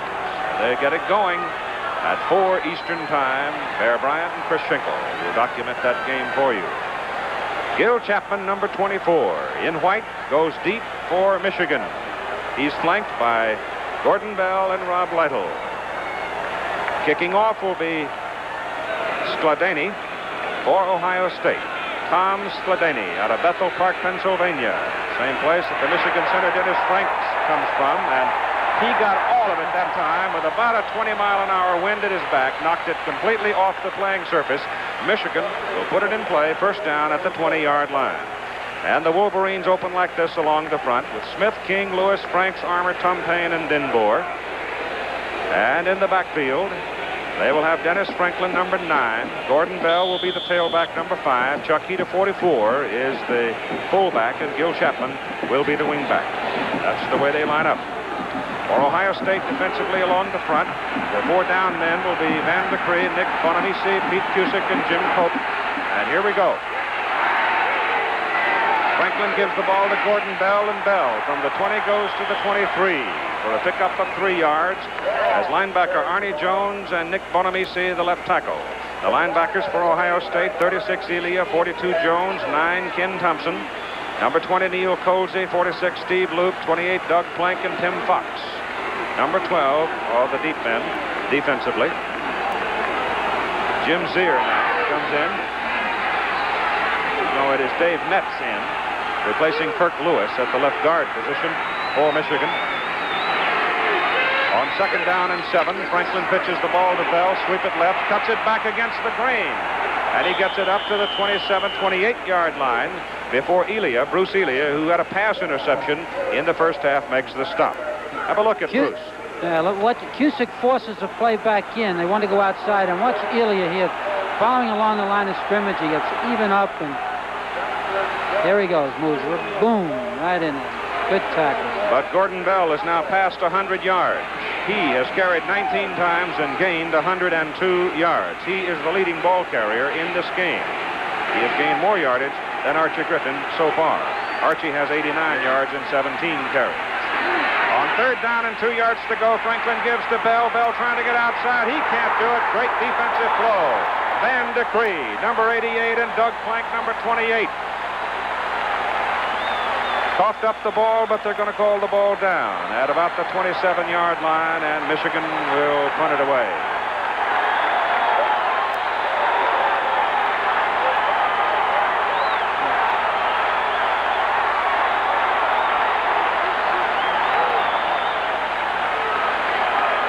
This is the second punt in a ball game. Last year, they punted 12 times in this ball game. I kind of get the feeling at the moment that Ohio State is the one that's really breathing fire, but we'll see as we begin the second half. Great pressure on the punter, Anderson. John Anderson gets it off, a short kick. It goes to Bashnagel, and Bashnagel brings it back across midfield. Ohio State has the football, first down at the Michigan 48-yard line, 30 yards on the punt, and a 10-yard return. And along the front for Ohio State, it'll be France, Schumacher, Smith, Myers, Mack, Danley, Hazel. And in the backfield, it'll be Cornelius Greene at quarterback, Archie Griffin at tailback, either Henson or Johnson at full. As soon as they break out, we'll detail it for you. And Bashnagel, the wingback, it'll be Pete Johnson, number 33, the big sophomore. He's a 246-pounder. First down at the Michigan 48-yard line. They go to Griffin, and he is nailed at the line of scrimmage, but he goes up over the top. He'll get a yard out of the effort, as Jeff Perlinger, number 97, was the man who put the pad to him. You see some scores from the other traditional games around the country. Dartmouth has jumped ahead of Penn in the second quarter, and Cornell and Princeton having at it. 0-0. Brown, Maryland and Virginia, 0-0, and the Blue Devils are leading North Carolina 7-0. It is here at Ohio Stadium, 10-9, Michigan. As we start the second half on 2nd down and 9, Griffin from the 47 to the 44 for 3 more yards. So he's got a total of 91 yards so far in the ball game. 93 yards. Looks to me as if Griffin is really hurting a little bit. He didn't hit that hole quite as quick as he should have, and it. I don't know whether, with that hip pointer, he's having a little trouble pushing off out of his stance. Well, he's got a hip pointer on one side and a bruised thigh on the other. But he's a package of determination. Here they go, 3rd down, 5 from the 44. Greene to throw, getting pressure, gets away from Gillett. He gets the first down, turns it outside and runs out of bounds. Inside the 35-yard line, he gained 11 yards.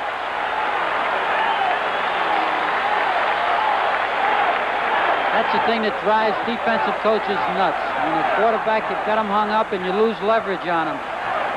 People on the backside contain, got a little careless, and with a kid as quick as Greene, why, you're in trouble. Ball is at the 33-yard line of Michigan. First down, Ohio State. Michigan has led all the way. They went ahead 7-0, then 10-0, then 3 field goals by Tom Klaban has pulled it back to 10-9. Buckeyes moving again as Greene gives the ball to Pete Johnson, the fullback. And Johnson certainly didn't gain anything, may have lost something, as Tim Davis, number 56, the middle guard, penetrated for Michigan. At Big 97, Perlinger, 235-pound junior out of Crystal, Minnesota, has played a lot of defensive tackle this afternoon for those Michigan Wolverines, too.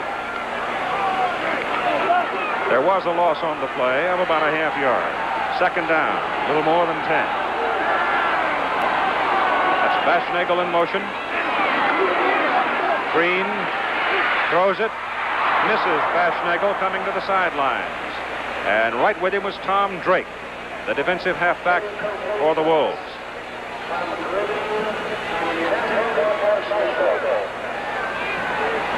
The Big Ten statement regarding the vote on the team to represent the Big Ten in the Rose Bowl.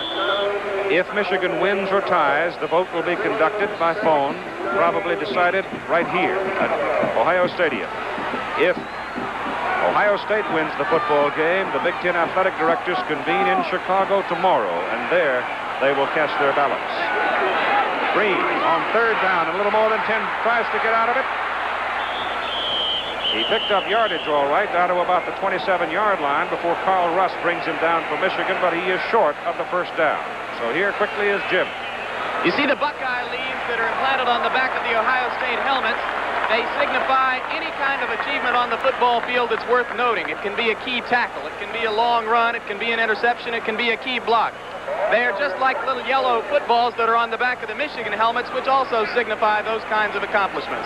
Keith Jackson. All right, Jim, we're going to have another field goal by Tom Klaban. He's kicked 3 of them. He's going for his 4th, and it's a 45-yard effort with the wind at his back. He's got enough on it.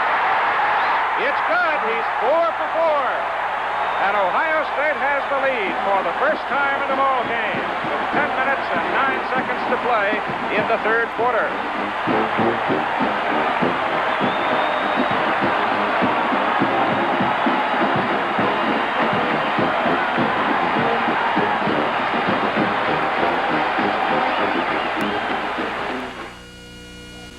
I'll tell you one thing, that Brian Baschnagel is not only a great football player, he's a fine holder, and he's quite a cheerleader, too. As Ohio State kicks off, and they kick it deep, Skladini knocks it out of the end zone. And watch the emotion of Baschnagel after this kick. He's calling it before that ball's halfway there.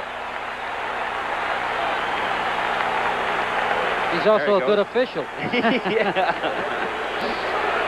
Yeah, Bob Fallon and his troops aren't having any of that. Don Mason's the umpire. Head linesman is Bill Filson. Gene Carabine is the line judge. Field judge is Otto Foles. The back judge is Donald Hakes. The old record, that is a new record, incidentally. The old record was Gary Carnes, most field goals in one game for Ohio State against Illinois back in 1966. Here comes Michigan now from the 20 as Dennis Franklin wants to put it up. Runs out of there. Gets it up to the 27. Bruce Elia, linebacker, had dropped off in short zone coverage and made the stop. Pete Cusick, I think, was the man that really put the heat on, and we've got a Buckeye down, shaken up on the play. That's number 42. It's Arnie Jones, a linebacker, who was coming from the other side, and he and Cusick got in there, and Arnie ran into something hard. Remember, USC and UCLA over most of these ABC stations at 4 today, Eastern Time. As the other half of the Rose Bowl struggle, let's have a look at Arnie, isolated here, and see if we can figure out how he got hurt. First contact. Then he takes second contact. He took a pretty good pop right there from that number 74, Kirk Lewis, knocked him down. And then he goes down a second time. And probably twisted a leg. Looked like he might have twisted a leg. And he's hobbling the left leg, and that's the one that was caught underneath the Michigan player. So Arnie is coming out for a moment.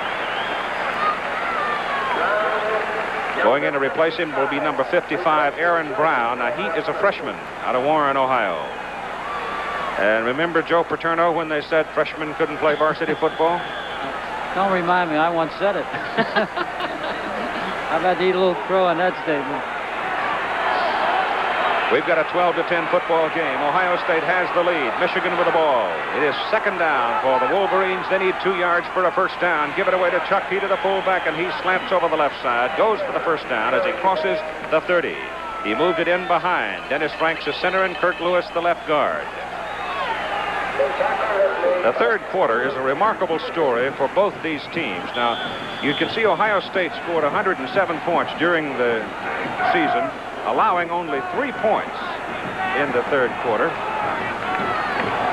And the 3 points that Ohio State just scored is the first time that Michigan has given up a single point this entire season in the third quarter. All right, it's first down at the 31-yard line for Michigan. Franklin gives to Heater again. Heater over the left side, hit by Pete Cusick. And the big guy from Lakewood, Ohio, that's up near Cleveland. Keith, that's the first time we've seen 2 wide ends. Michigan was in a different formation than they've been right now. They've had three wide receivers in the ball game at the same time.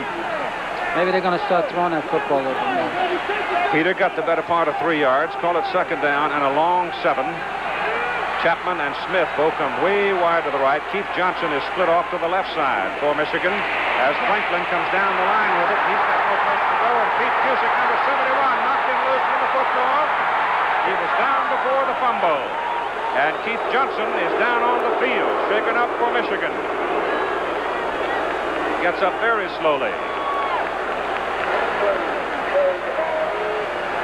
So number 27, Keith Johnson, a junior out of Munster, Indiana, went into the secondary as a receiver and took a wallop. So time is out for the injured player for a moment. Linesman indicated a penalty. He looks vaguely familiar, that fellow does. Well, whatever. 8:19 to go, third quarter. It's Ohio State 12, Michigan 10. We had no flag on the play. Keith Johnson helped off the field. It is third down and a very long 7 for Michigan from the 33. And Franklin to throw. Under pressure. Cannot go. Ohio State's defense, led by Jim Cope, forces Franklin out of the pocket. And they bring him down at the line of scrimmage. And now Michigan will have to punt the football into the wind.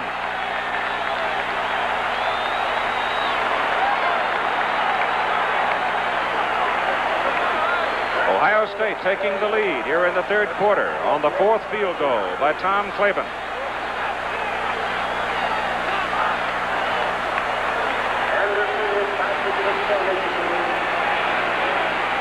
John Anderson with Jeff Logan deep for Ohio State. High, good kick. Hangs up there. Fair catch called at the 30. Fumbled it. Covers it. 38 yards on the punt, but good hang time and good coverage by Michigan. Here's Jim. Ohio State standout linebacker Arnie Jones is off the field for the time being with a bruised knee. He's got it wrapped. Trainers say he will go back into the ball game eventually. You play hurt in a game like this, Keith. Ball is at the 30-yard line. First down for Ohio State.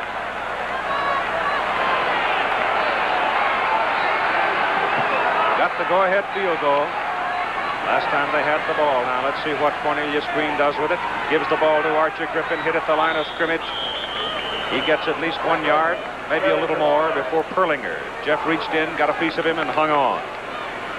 As Joe Paterno, who is our commentator and analyst today, pointed out early in the ball game, Griffin, very, very powerful thighs and legs. If you don't get a firm grip, he'll just run right through you. You cannot arm tackle him. Give him a yard. 2nd and 9. This time it goes to Bashnagle. Bashnagle on the counter. The wingback coming inside. Gets it to the 47-yard line and a first down for Ohio State. He gained 16 yards. Watch the block by the tackle trapping 72. Bashnagle cut up in a big hole. That was a well-executed play and well-called play. They called right at the right time. They needed a little misdirection. Michigan's been flowing to the ball very quickly. They needed a counter. Kurt Schumacher, 72, was the man that threw the big block, the tackle. Greene coming down the line, turns it inside. Crosses midfield, goes to the Michigan 49-yard line. So he gained 4 on the play. Woody Hayes and his staff, looks like they'll send the play in. We have not seen a whole lot of substitutions in either offensive backfield. Bell has gone all the way today for Michigan at tailback. We've not seen Lytle. And Archie Griffin has been in there all the way. along with Pete Johnson at the setback positions for Ohio State. It is 2nd down and 6 from the Michigan 49. Johnson. Fumble. Michigan's got it. Tim Davis, number 56, trailing the play from his middle guard position, pounced on the football. Griffin shaken up, slow to get up.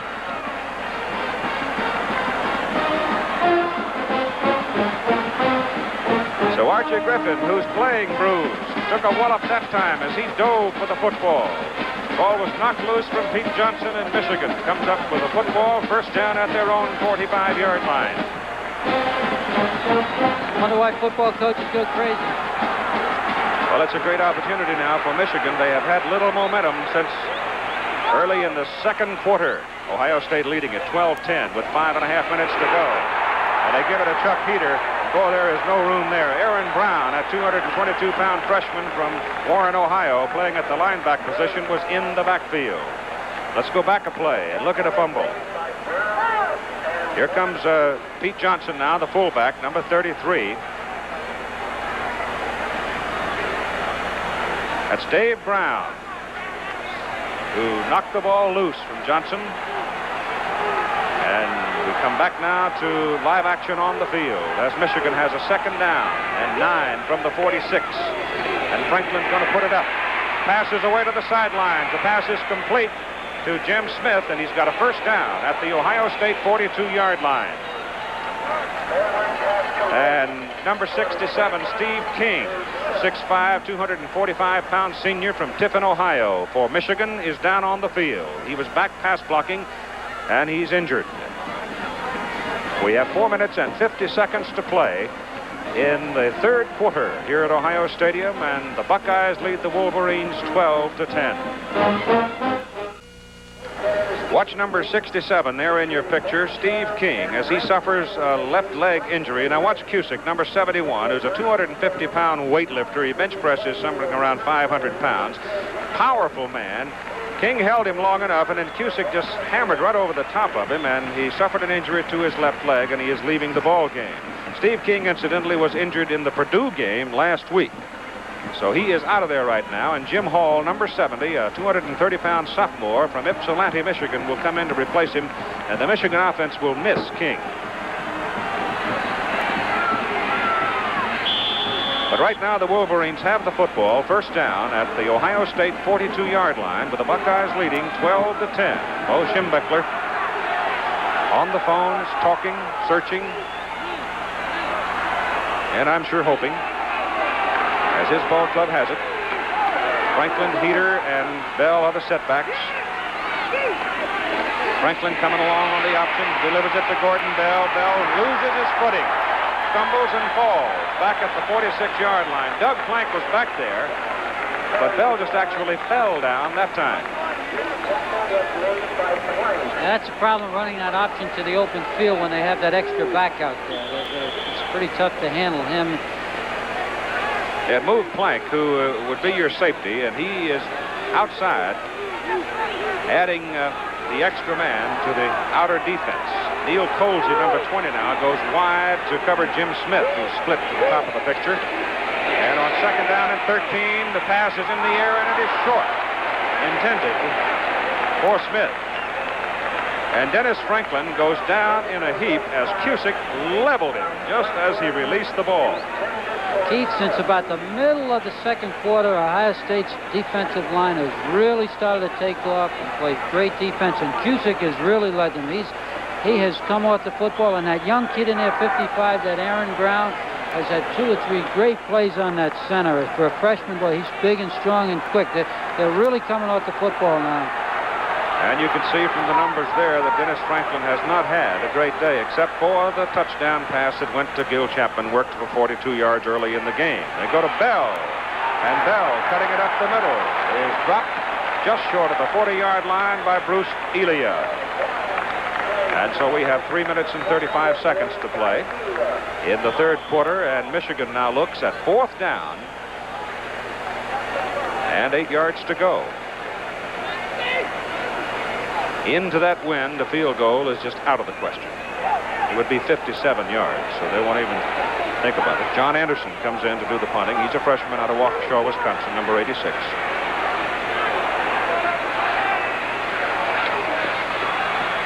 Has plenty of time, hangs it up there. Takes a good bounce for Michigan. And the Wolverines down the ball at the 6-yard line. And there Ohio State will have it after a 34-yard punt by John Anderson. He got just exactly what he wanted. Reverse action on the ball, and it is ruled dead. They'll move it at the 7 of Ohio State.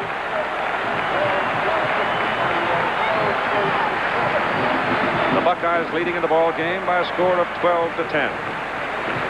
On 4 field goals by Tom Klaban. Klaban, a junior out of Cincinnati. It is Greene, Johnson, Griffin, Baschnagel, Hazel, the wide man. Greene keeps it. Will lose a yard, maybe 2. Davis, 56. Strinko, 59. Dufek, 35. Actually, that was a game by Dufek. He stunned it in there right again. He's to the open field, and they tried to run that option in the open field. Dufek get in there and plugged and got to Greene, and before Greene wanted to make a decision. He lost 2 yards, 2nd down and 12, coming from the 5-yard line of Ohio State. Story on Greene so far in the game. Back to throw out of his end zone. They almost get him. Gets the ball away, intended for Baschnagel. And it's incomplete. And the Ohio State bench screams for an interference call, and they don't get it. Woody Hayes is on the field. Let's have another look at it and watch Baschnagel work his way downfield. Dufek covering him, number 35, the Wolfman, and Baschnagel's a little bit quicker than Dufek. Drake coming late on it. There was contact, but not enough in the judgment of the official. And we have a Michigan player down on the field. It is Greg Morton, number 77. Woody Hayes now retreats to the sidelines. That was a real gutsy call by Ohio State. Dufek came in on the last play and plugged, and then they decided they were going to try to take advantage of his aggressiveness. Well, Baschnagel certainly got position on Dufek. It's hard to tell from this angle whether he touches him there or not. He's really not playing the football, Dufek. He's only concerned right now with Baschnagel, and it's a tough call. Now he looks, and if he shoves him there, which I can't tell, then I think we've got interference. But if he doesn't, let's see. Does he? That's close. It's one of those calls. Yeah, if his left hand is on top of him over there, then we've got interference. Yeah, but if it's hard to really tell, let's see now.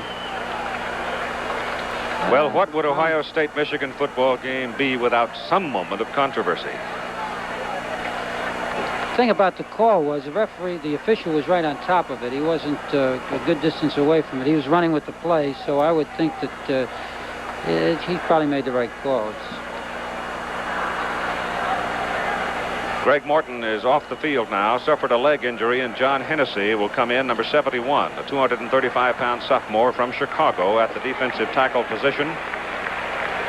Morton leaves. Big Ten football squads have won 453 and tied 29 of the 798 contests played with non-conference opponents since 1945.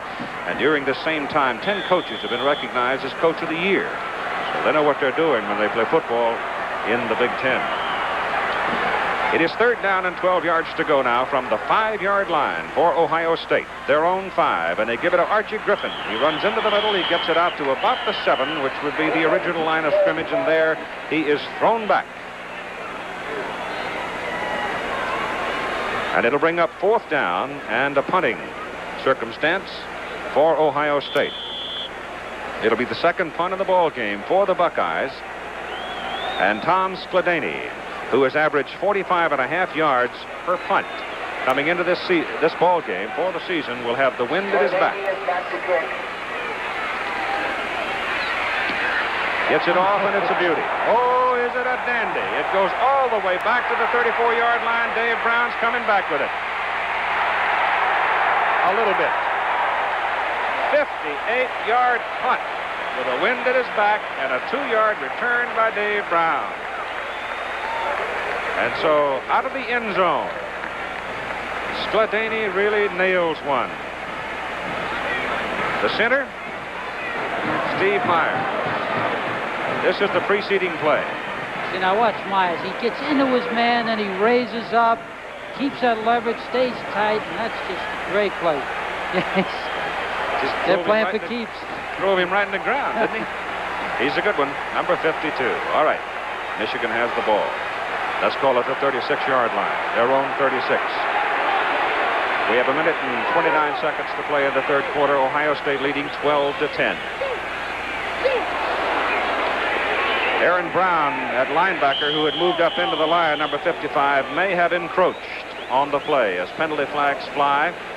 Short yardage on the move by Chuck Heater. And we'll wait for the call. I'm pretty sure it was Brown didn't get back in time. It's 5 yards against Ohio State. We have not had many penalties, Terry, and that may be, we've had one on each side now. That's the first against the Bucks. I'll tell you something, emotion so high for a ball game, yet discipline so sound, they just simply not made that many mistakes.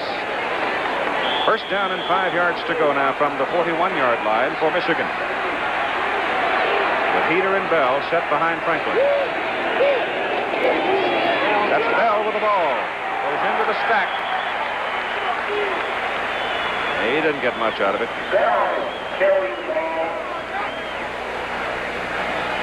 The Ohio State defense has adjusted very, very well.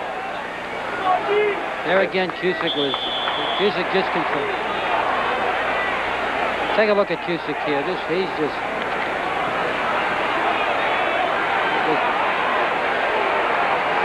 see him in there, just almost splits that double team, makes a pile, doesn't give him a crack to run in. That's great play.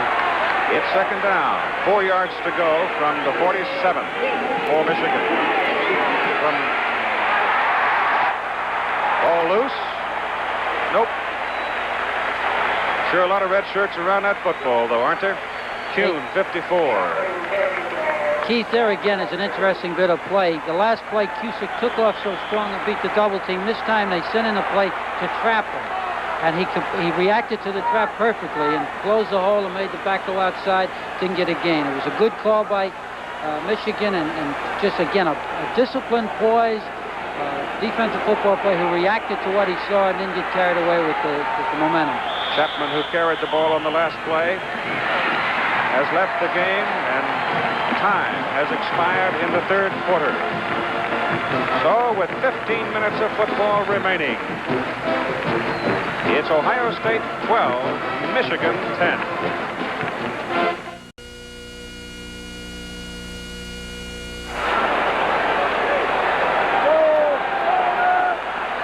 Going into this final quarter of play, very important factor. As the teams reverse directions on the field, Michigan now will have the wind at their back. As Ohio State leads 12-10, it is third down and 3 yards to go for Michigan. The ball at their own 43-yard line. Franklin keeps it, turns the corner, he's got his first down. Dennis Franklin making that outside defender commit. Kept the ball and turned it in for the first down. And as you look at the third quarter statistics, well, the score tells you just as much as those numbers tell you. It is a very even football game. In the third quarter, the defense took over. Michigan gained only 35 yards. Ohio State only 48 yards. Franklin gives the ball to his fullback Heater on first down from the Michigan 47, and Heater works his way to midfield. Jim Cope, number 91, on the bottom of that pile for Ohio State. The ball is square at midfield. And we got a Buckeye hurt on the field. Time taken for just a moment. Nick Bonamici, a sophomore tackle out of Brentwood, New York, shaken up on the play and will come out of the ball game. with 14:22 to play, and Ohio State still leading it 12-10.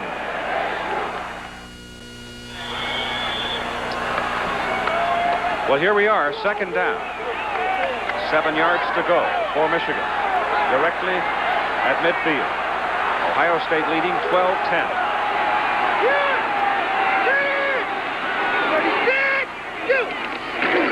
Gives to Gordon Bell, the tailback.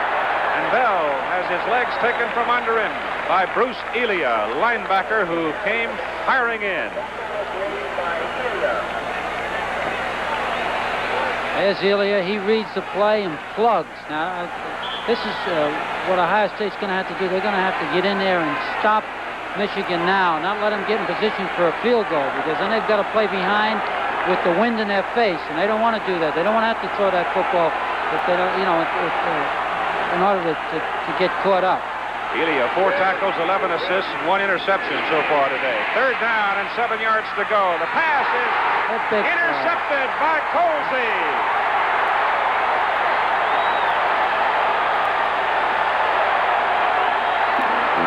Neil Colsey.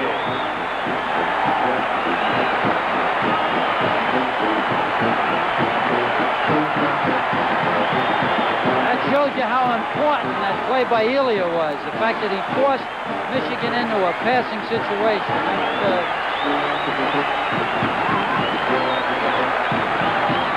All right, watch it here. As Smith, Jim Smith, the intended receiver, comes out, cuts to the sidelines on the out pattern. Now watch Colsey time it. Just step right in front of him. And here we go back to live action now. As a penalty flag is thrown, Ohio State puts the ball in play. First down from their own 39-yard line. The handoff is to Archie Griffin, the junior out of Columbus. And normally when you get that kind of a flag thrown from that direction, it's holding. Tough penalty. Tough penalty. If the play stands, and it will not, they'll back it up. That would have put Archie Griffin over 100 yards for a 22nd consecutive ball game. Some of the scores from around the country. A 15-yard penalty backs Ohio State, Tennessee, and Kentucky at halftime, with the Vols leading 13-0. Winner of that one will go against Maryland in the Liberty Bowl, which you'll see over most of these ABC stations. Ball is back at the 27-yard line for Ohio State, and they will have to go to the 49-yard line to get a first down as Pete Johnson runs it up the middle. I don't think Ohio State's going to get careless and just throw that football, even though they've got long yardage. They may go on a rollout, and if the guy's wide open, throw the football, or Greene will run it. But I don't think they want to take a chance throwing that football on a passing down into that wind right now. It is second down and 20 yards to go for the Buckeyes.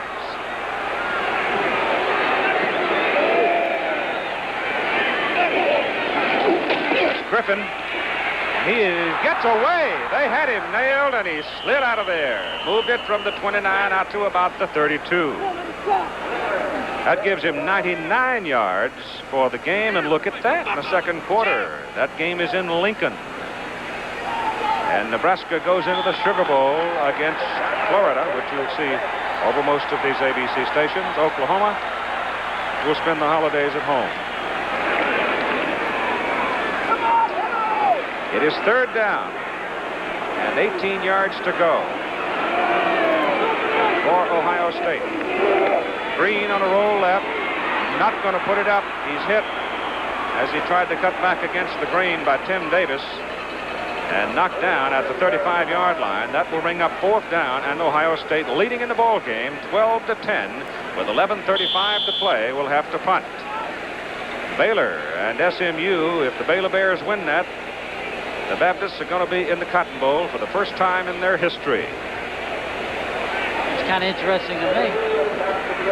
I would say so, because Joe Paterno's Nittany Lions will be in the Cotton Bowl New Year's Day. Here's the punt. Beautiful kick by Skladany. He is some kind of a punter. It is Brown running room back at the 10. He's back to the 12, and it's great coverage by Ohio State. 54 yards on the punt, and he hit it into a 20-mile-an-hour wind. A 2-yard return, and we've got 11 minutes and 6 seconds to play with the Bucks leading 12-10.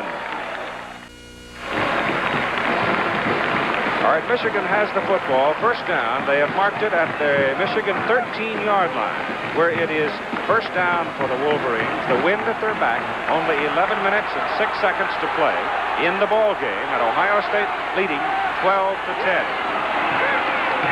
Dennis Franklin gives the ball to his fullback, Chuck Heater, and he crosses the 15, gets it to the 16, maybe a little bit more than that. Elia and Cusick, who have been defensive giants for Ohio State in this ball game.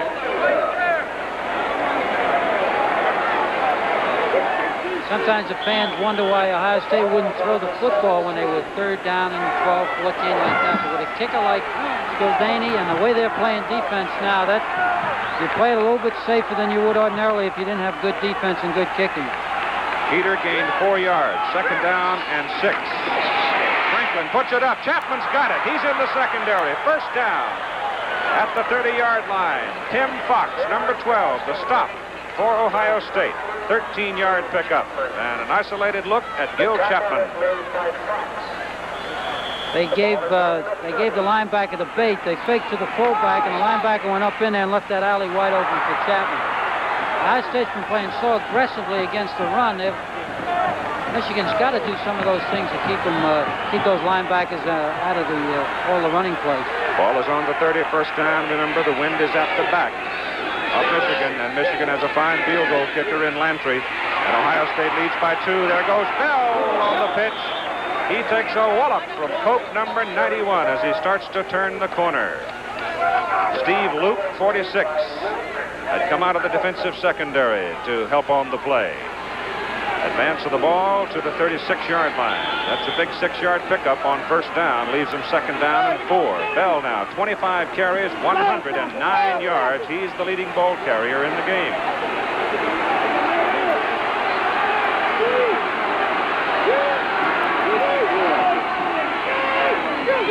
And we have Lytle in at the tailback position, but it is Chuck Heater, the fullback, breaking it over the right side.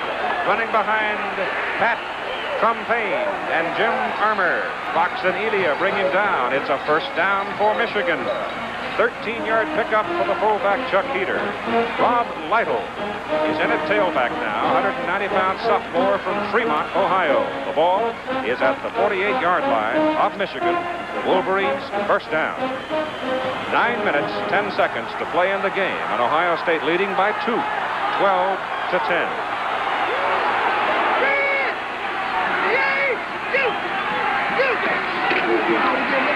Heater inside, not much. Gets to midfield, and that time the Ohio State linebackers read it all the way. You could see him step right into the gap. Elia, Kuhn, both those linebackers step right into the holes, and there wasn't any room for Heater to go that time. He got just on pure muscle and momentum of his offensive line, 2 yards to midfield, where it is second down and 8. 8.5 minutes to play in the game.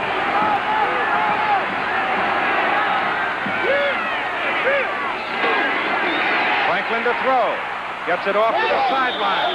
Pass caught by Gil Chapman. He is out of bounds. He's a yard short of the first down. And Steve Luke was all over him. And he still caught it. It's a dangerous throw. That's a great catch, great throw. He's right in there. Can't play it any better. Great throw. It is third down and 1 at the 43-yard line of Ohio State. Bonamisi has come back into the defensive line for Ohio State.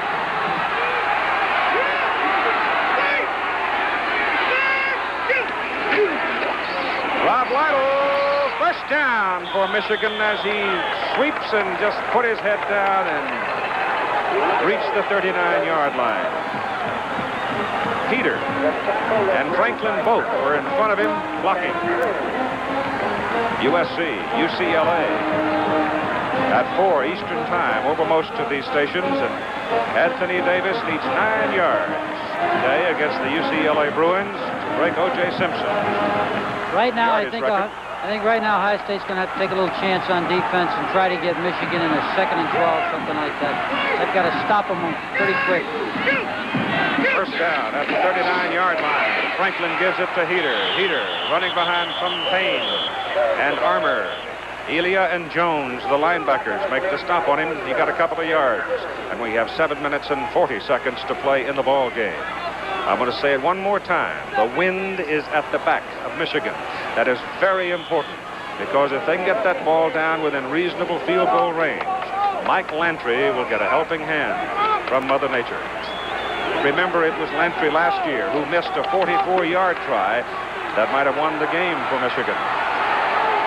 That famous 10-10 tie. Second down and 8 yards to go from the 38-yard line. Franklin. Cusick clobbered him.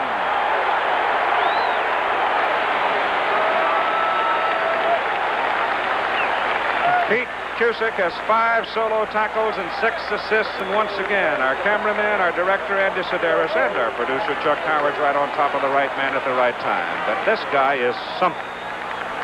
It's impossible to control him. I tell you, he comes off the football like that and drives into an offensive man. Very few people are going to be able to get him back at the line of scrimmage. That's crazy. He's just forcing that blocker back into the backfield. Big play here, 3rd down and 12. 3rd down and 12 from the 41. Franklin's going to put it up. Goes with it to the sidelines to Lytle. Threw it behind him, and Lytle cannot catch it. And it is 4th down for Michigan at the Ohio State 42-yard line.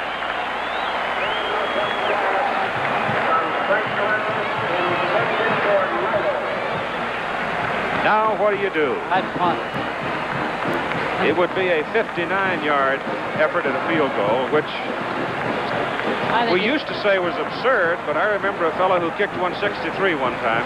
I'm pretty sure they'll punt. I don't know, but I can't read. But I think they punt. Hope they can play good defense. Now they're going to go for the field goal. I guess he's got that kind Well, Dave Lawson of the Air Force Academy holds the NCAA record at 60, I believe. Well, anyway, Lawson's kicked one from 60. This is actually on the 48. It's a 58-yard effort, and it is short by about 10 yards. The record is Ray Guy of Southern Mississippi, 61 yards. And that try by Mike Lantry came up short. So it worked out all right. Michigan gives up the ball. Ohio State gets it at the 20. And if they had punted, it might have been the same sort of a thing. Yeah, that's not a bad play for Michigan by any standards. I think by punting that they might have been able to get that ball down inside the 10 and put a little bit more pressure on Ohio State. But they know the range of their kicker, how good he is, and I think that he gave it a good shot. Well, last year, Lantry just barely missed one from 58, so he missed that one by about 10 yards. All right. We have 6 minutes and 20 seconds to play as Ohio State gets the ball back, and Cornelius Greene gives it to Archie Griffin from the 20. He runs it out to about the 22, slides off, and he's finally brought down about the 20-yard line. So they'll probably mark it at about the 20. Here's Jim. The small gaggle of Michigan supporters here in Ohio Stadium get more and more worried as the clock ticks on. And there's an incredible irony building here. On this Michigan team are 20 seniors who, even if they lose today, will have racked up over the last 3 years the best record in college football, but they've never been to a bowl game. That's the pressure that builds right here. Keith? They give Griffin's advance up to the 22-yard line, gives him 101 yards for the ball game, so he's been able to continue his remarkable string. The pass is complete to Hazel. And Dave Hazel, a senior out of Xenia, number 82, goes for an Ohio State first down up at the 39-yard line, a gain of 18 yards on the play. Now, we're going to ISO on Dufek here. Watch Dufek go right in on Greene, and Greene really keeps his cool. He's out of the fake and just throws that thing right through his hands. A great play. I tell you, that's a clutch call, but it was one that Ohio State had to make. I think they had to have a first down, and I think it was a great call and a great play. It was a fine football. 5 minutes and 20 seconds to play in the ball game. Ohio State leading 12-10. Give it to Griffin from the 39-yard line. He wiggles out to about the 42 for 3 more yards. And that pass that Greene just put up and completed to Hazel was his first completion in the second half.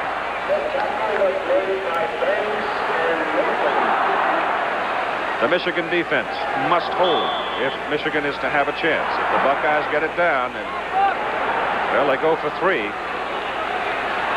would give them a 5-point lead. 25 times this year, Ohio State has driven 70 or more yards to score. Here's the handoff again to Griffin. He wiggles through the middle. and gets across the 45 to the 46, and it's Tim Davis on the stop for Michigan. So now Ohio State will be looking at a third down from their own 46-yard line and 3 to go. Got to go to the 49 to get the first down.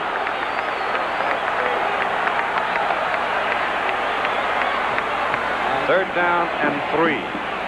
This might be a time when Michigan's defense should gamble.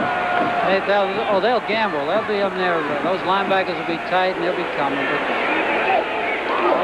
The offensive left tackle for Ohio State, or left guard, Ted Smith, moves before the snap. Procedure call against Ohio State. That'll back them up 5.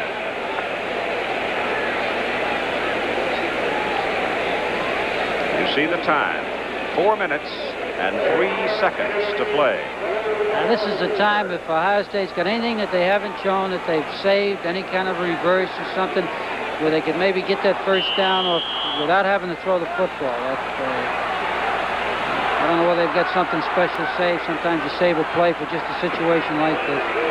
Third down and 8 from the 41. They give it to Bashnagel, cutting back on the counter, and the wingback gets maybe 2 yards, and that's all. And so Michigan holds them. It'll be 4th down, and Ohio State will have to kick it. It was Jeff Perlinger, number 97, who refused to move on that play. He did not take the fake. He just waited. Got his man. We were on the same page. They went with the counter. I thought maybe if they had a wide reverse, it might have been a little, helped them out a little bit there. All right, young Doug Porter, freshman out of Youngstown, comes in to snap the ball. Rob Lytle, one of the deep men, as Skladany does not get the big kick this time. It's going to be returned by Tom Drake for Michigan. And Drake brings it back to the 30, just outside the 30. That time, Skladany got 32 yards on his punt. Drake returned it 4. Michigan has the ball with 3 minutes and 5 seconds to play in the game, trailing by 2. We checked with our broker, and our broker... Time would be the ally of Ohio State. Perhaps not yet. Michigan has the ball. Call it the 30-yard line. First down. Lytle is the tailback. I wonder if Bell was hurt. Will throw it. Pass going deep for Chapman. Too long. Incomplete. He went for the bomb and was not close. And Cusick was all over him.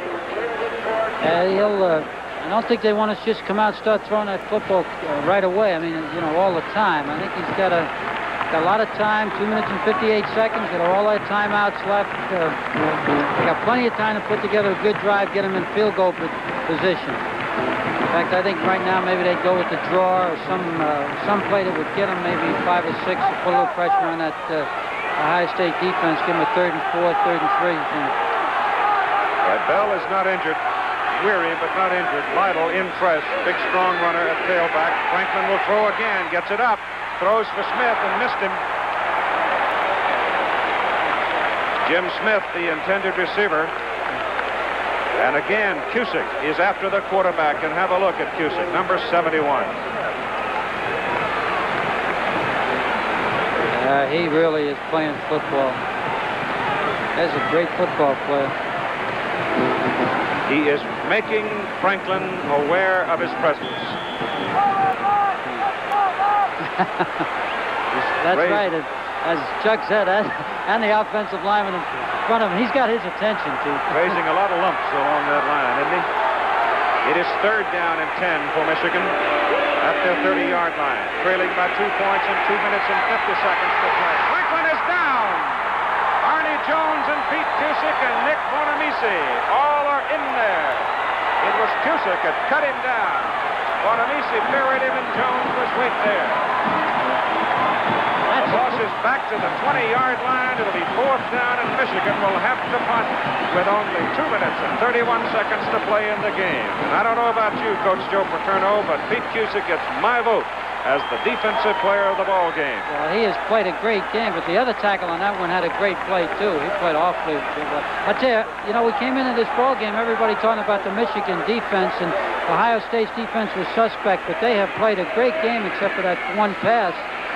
Anderson's punt, nobody. Back to return it for Ohio State. The Buckeyes will let it roll.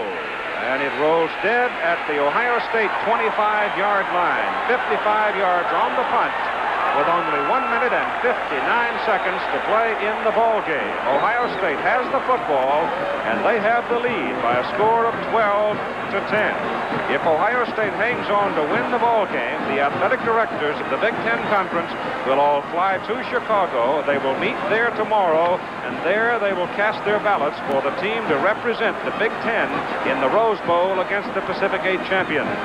And coming up at 4 o'clock Eastern Time over most of these ABC stations, USC and UCLA will start their annual struggle to determine the Western host team.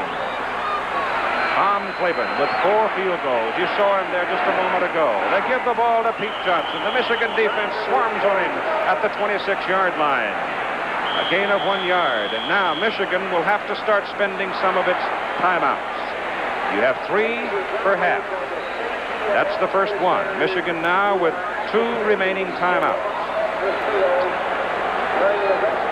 1 minute and 51 seconds to play in the football game. Ohio State 12, Michigan 10, and we'll be right back. Dennis Franklin, frustrated on the sidelines. The Michigan quarterback, watching, hoping that lightning will strike in the favor of the Wolverines. Only a minute and 51 seconds to play in the football game. Second down, 9 yards to go. Ohio State owns the ball at their own 26-yard line. It's given to Bashnagel. The wingback reversing gets it out to the 30. Jeff Perlinger, 97, on the tackle. It will be third down for Ohio State and 5. USC and UCLA at 4 o'clock over most of these ABC stations. The Trojans and the Bruins. You see John McKay. He goes against young Dick Vermeil, the new head coach of the UCLA Bruins. UCLA, a ball club that has been wrecked by injuries throughout the season. USC, slow to get on track, losing their opener against Arkansas. But the Bruins have come back to play steady football. The Trojans have been most impressive. In this game, Anthony Davis needs 9 yards to break O.J. Simpson's total yardage record at the University of Southern California. It will be a great one, and you'll see it at 4 o'clock Eastern Time over most of these ABC stations. Here at Ohio Stadium in Columbus, Bo Schembechler stands and watches. There is nothing else that he can do except think. Ohio State owns the ball, third down and 5. Actually, if they can stop him now, make him kick and get any kind of a return, they're still in pretty good position. A minute and 43 seconds to play in the game. Ohio State leading 12-10. Greene rolling, caught, dropped for a loss. Back at the 22-yard line. Tim Davis, number 56, who's been an outstanding football player. Number 77 for Michigan, Greg Morton, right there with him. And now Ohio State backed up to its 22-yard line. On fourth down, will have to punt it. Tom Klaban, number 6 from Cincinnati, Ohio. 4 field goals, 4 in a row to give Ohio State the lead, 12-10. Skladany, the punter, in now. Dave Brown is deep. Big rush. No roughing. Fair catch. Michigan has the ball. First down at the Wolverines' 47-yard line. Into the wind. Skladany got only 30 yards on the kick and 57 seconds to play in the game. Calvin O'Neill comes boring in, and he decks the kicker, but an official was standing right there. Now, depends on where that kicker's foot was. Here's the punt. Almost. Here comes O'Neill. Foot was down. I don't think he roughed the kicker. No, I think he missed him. All right, Michigan's last chance. Their 47-yard line. 57 seconds to play. 2 timeouts remaining. Franklin puts it up. Throws for Smith. He's got it. at the 31-yard line of Ohio State. First down. Clock stops as they move the chains. 52 seconds to play. They took the slot back and brought him inside and then brought Smith in right almost just as a trail kind of pattern, a turn in, and he picked the right guy. He had a choice of either hitting Chapman or hitting Smith, and he picked the right guy. Ohio State leads by only 2. Franklin goes to the sideline, stops the clock.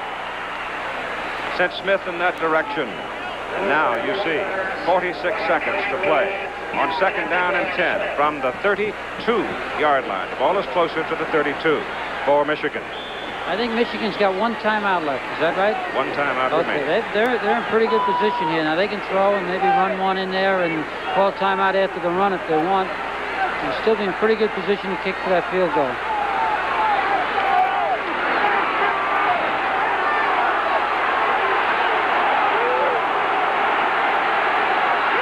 Second down and 10. Franklin gives it to Lytle. He breaks it over the middle. He's down to the 22-yard line before Fox brings him down. Close to a first down. And that will stop the clock again with 39 seconds. Mike Lantry, number 36, the place kicker for the University of Michigan Wolverines. He kicked a 37-yarder in the first quarter to make it a 10-0 Michigan lead. The two teams get a deep breath here. It is a first down for Michigan at the Ohio State 22-yard line. 39 ticks remaining on the clock. What a ball game.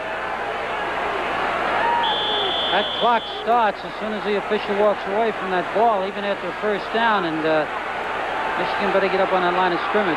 Mike Lantry, who had a chance to win it last year, may get his chance again this year for Michigan.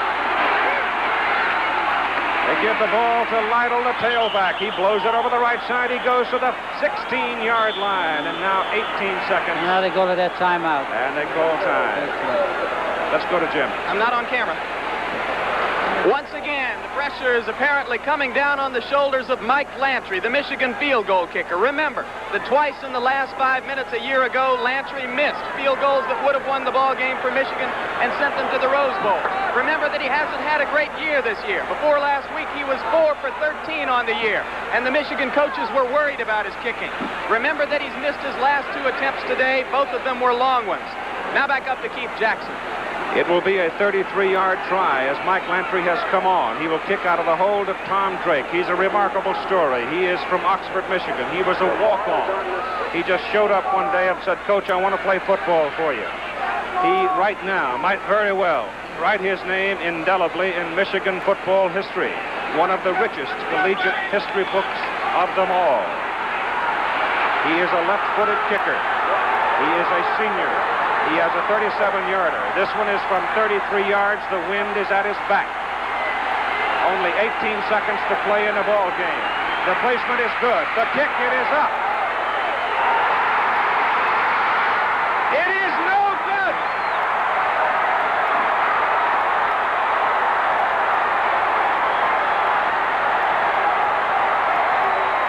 The people have broken out of the stands and come storming onto the field with 16 seconds to play in the football game as Lantry missed from 33 yards out. Let's have another look at it as the goalposts are being ripped down. The officials and the police are trying, security people are trying to clear the field so we can finish the football game. Mike Lantry walks disconsolately to the sideline. But Joe Paterno, it looked like everything went just fine. I thought he had it from this angle, but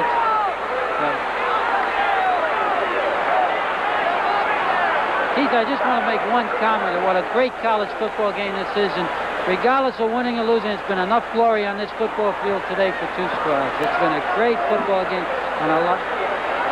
All right, let's have another look. And we're going to be, as we look at it, a little bit of an angle now. Here's the snap. It is good. Drake's hold is just fine. Lantry's kick is in the air. And it is up in the air with the wind carrying it. Well, it's impossible to tell from this angle. He missed it to the left side, so apparently the ball had not crossed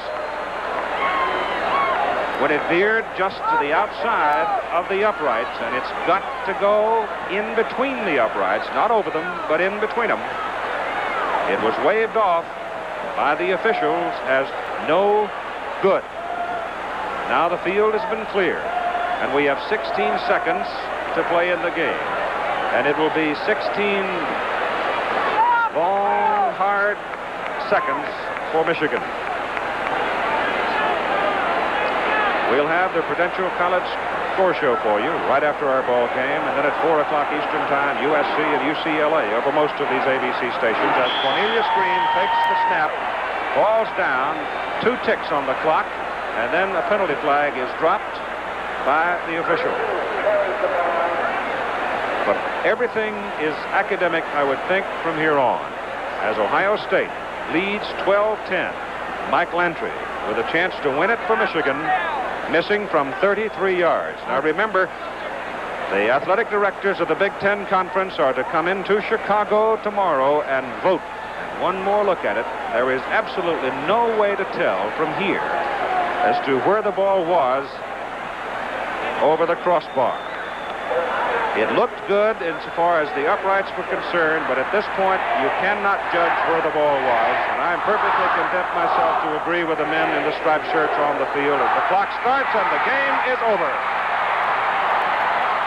The 71st football game between Ohio State and Michigan, one of the most exciting of them all, one of the most dramatic of them all, and for Michigan, perhaps one of the most heartbreaking of them all. The final score for Woody Hayes and his Ohio State Buckeyes. They have 12 points on 4 field goals from Tom Klaban, who is our offensive player of the game. Pete Cusick, defensive tackle, our defensive player of the game. The General Scholarship Fund at Ohio State University will receive a total of $2,000 in the name of those 2 gentlemen from Chevrolet. Final score, 12-10, Ohio State wins it. For the record, Ohio State 12, Michigan 10. Coming up next, Prudential College Scoreboard Show. Travel arrangements made through, promotional fee paid by United Airlines. There's a new spirit, a new look at the friendly skies. Catch the spirit of friendship service. The preceding a presentation of ABC Sports, recognized around the world as the leader in sports television. Jack Palance stars in The Godchild on the Tuesday Movie of the Week. With 10 minutes and 20 seconds to go in the third quarter at Columbus, Ohio, Tom Klaban came in to try this field goal for the Buckeyes, a 45-yard attempt, and Ohio State was trailing 10-9. Who could have known that with 25 minutes to go in that game, that those would have been the points that won it for Ohio State? But that's what happened, because with only 16 seconds to go, Mike Lantry of Michigan missed by inches, just as he did a year ago, and the Buckeyes won it 12-10. We'll talk about the Ohio State-Michigan game as well as other games on the Prudential College Scoreboard, brought to you by the Prudential Insurance Company of America, a company people come back to. When you think about your financial security, see a Prudential agent. Get a piece of the rock, Prudential Insurance. Hello again, everybody. Bill Fleming along with Dave Dials, and of course the Big Ten Championship now is a co-championship between Ohio State and Michigan in certainly what has to be one of the most thrilling games in this long and traditional history of football between these 2 old rivals. And don't forget, coming up at 4 o'clock, a couple of other old rivals from crosstown, only 13 miles apart. USC and UCLA will battle it out in the Coliseum in Los Angeles. All right, let's go to Dave Dials now for the scores this afternoon. Dave? Bill, we had 4 unbeaten, untied teams starting today. We now have 3. We could have 2 or even 1 by the time the day is over. We have 6 conference titles up for grabs this afternoon and some bowl bids to be decided. Let's check the Ivy League, where old rivals Yale and Harvard are battling it out for the championship. And Harvard, an underdog, is leading Yale 14-13 in the 4th period in their 91st meeting. Dartmouth and Penn playing this afternoon. And Pennsylvania has come from behind and is leading 21-17 in the 4th period. Cornell, which has defeated Princeton 4 straight, that streak will stop. Princeton leading 41-12 in the 4th period. Brown trying to make it the a second straight winning season, first time since the 50s. Brown leading Columbia 28-19 in the fourth period. Columbia will have lost 13 straight in the Ivy League. Boston College and Massachusetts, a one-sided contest today. BC leading 63-8 fourth period. Connecticut and Holy Cross winding up their seasons. Holy Cross leading 16-6. Colgate and Rutgers, it's a final now. Rutgers has defeated Colgate 62-21. Lehigh and Lafayette have been playing football since 1884. They've had 110 meetings. Sometimes they met twice in 1 year. Lehigh winning today 43-7 in the fourth period. Villanova and Temple this afternoon. Don Bitterlich of Temple has kicked 42 out of 42 extra points, and he's on the ball again today. Temple leading Villanova 17-7 in the fourth period, so Bitterlich not only has 2 extra points, he has a field goal. Delaware getting ready for the Division II postseason competition, tuning up against Bucknell 51-10 in the third period. In the Atlantic Coast Conference, Maryland headed for the Liberty Bowl that you'll see here. Maryland leading Virginia by a score of 10-0 in the fourth period. Maryland already the ACC champion. North Carolina leading Duke 14-13 in the fourth period. You know, Wake Forest is the only major team in the country without a victory. The Deacons have lost 12 straight, are without a victory in the last 20. They're winning right now over Furman 13-10 in the fourth period. Clemson has outlasted South Carolina 39-21 in what Paul Dietzel said was his last game as coach at South Carolina. Slippery Rock winning over Westchester 20-7. Slippery Rock also will play Ithaca in Division III postseason play. Grambling leading Southern University 14-0 in the first period. Southeastern Conference action coming up. Bill and I will be back with more scores and details on this exciting Saturday after this. Well, you'll see the Liberty Bowl right here on ABC on the 16th of December, and you'll see the winner of this team in it, or the winner of this game. Kentucky is playing Tennessee this afternoon. Well, I got the wrong score. Notre Dame is here we go. Tennessee leading Kentucky 24-7 in the fourth period, so it would appear that Tennessee will be in Bud Dudley's Liberty Bowl against Maryland. Mississippi State and Mississippi at the half. There is no score in that. In games last night, Miami of Florida beat Syracuse 14-7. The Air Force playing Notre Dame this afternoon. Notre Dame playing without fullback Wayne Bullock, who is injured, but having an easy time. The fourth-ranked Irish leading 38-0 in the fourth period. Well, in the Big Ten, Michigan and Ohio State, you've seen these two Titan teams all afternoon here on ABC. Now, Michigan's long streak without a loss has come to an end. Number 3 ranked Ohio State has defeated Michigan 12-10, and we assume that Ohio State will go to the Rose Bowl. Iowa playing Michigan State this afternoon. Michigan State way out in front. It's now a final, 60-21. Michigan State, a fine season for Denny Stoltz. Northwestern and Illinois in their 68th meeting. The Illini in front, 21-0 in the third period. Bill Merrick of Wisconsin has gone over 1,000 yards for the second year in a row, and he missed 2 games this season because of injuries. Wisconsin leading Minnesota 35-14 in the third period. The Old Oaken Bucket is the thing being contested this afternoon down at Ross-Ade Stadium. They're celebrating the 50th anniversary of the Old Oaken Bucket and of the stadium, and Purdue is beating Indiana 31-17 in the fourth period. In the Big 8, a couple of great teams, Oklahoma and Nebraska, 7-7 at the half. 83rd meeting between Kansas and Missouri.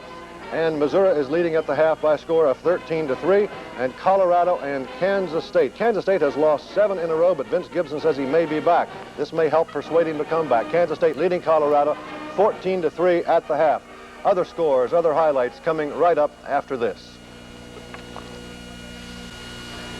At the end of this phone line in Columbus, Ohio, is the commissioner of the Big Ten, Wayne Duke. He's in the press box there. Wayne, tell us when we might expect to have the directors' vote announced tomorrow.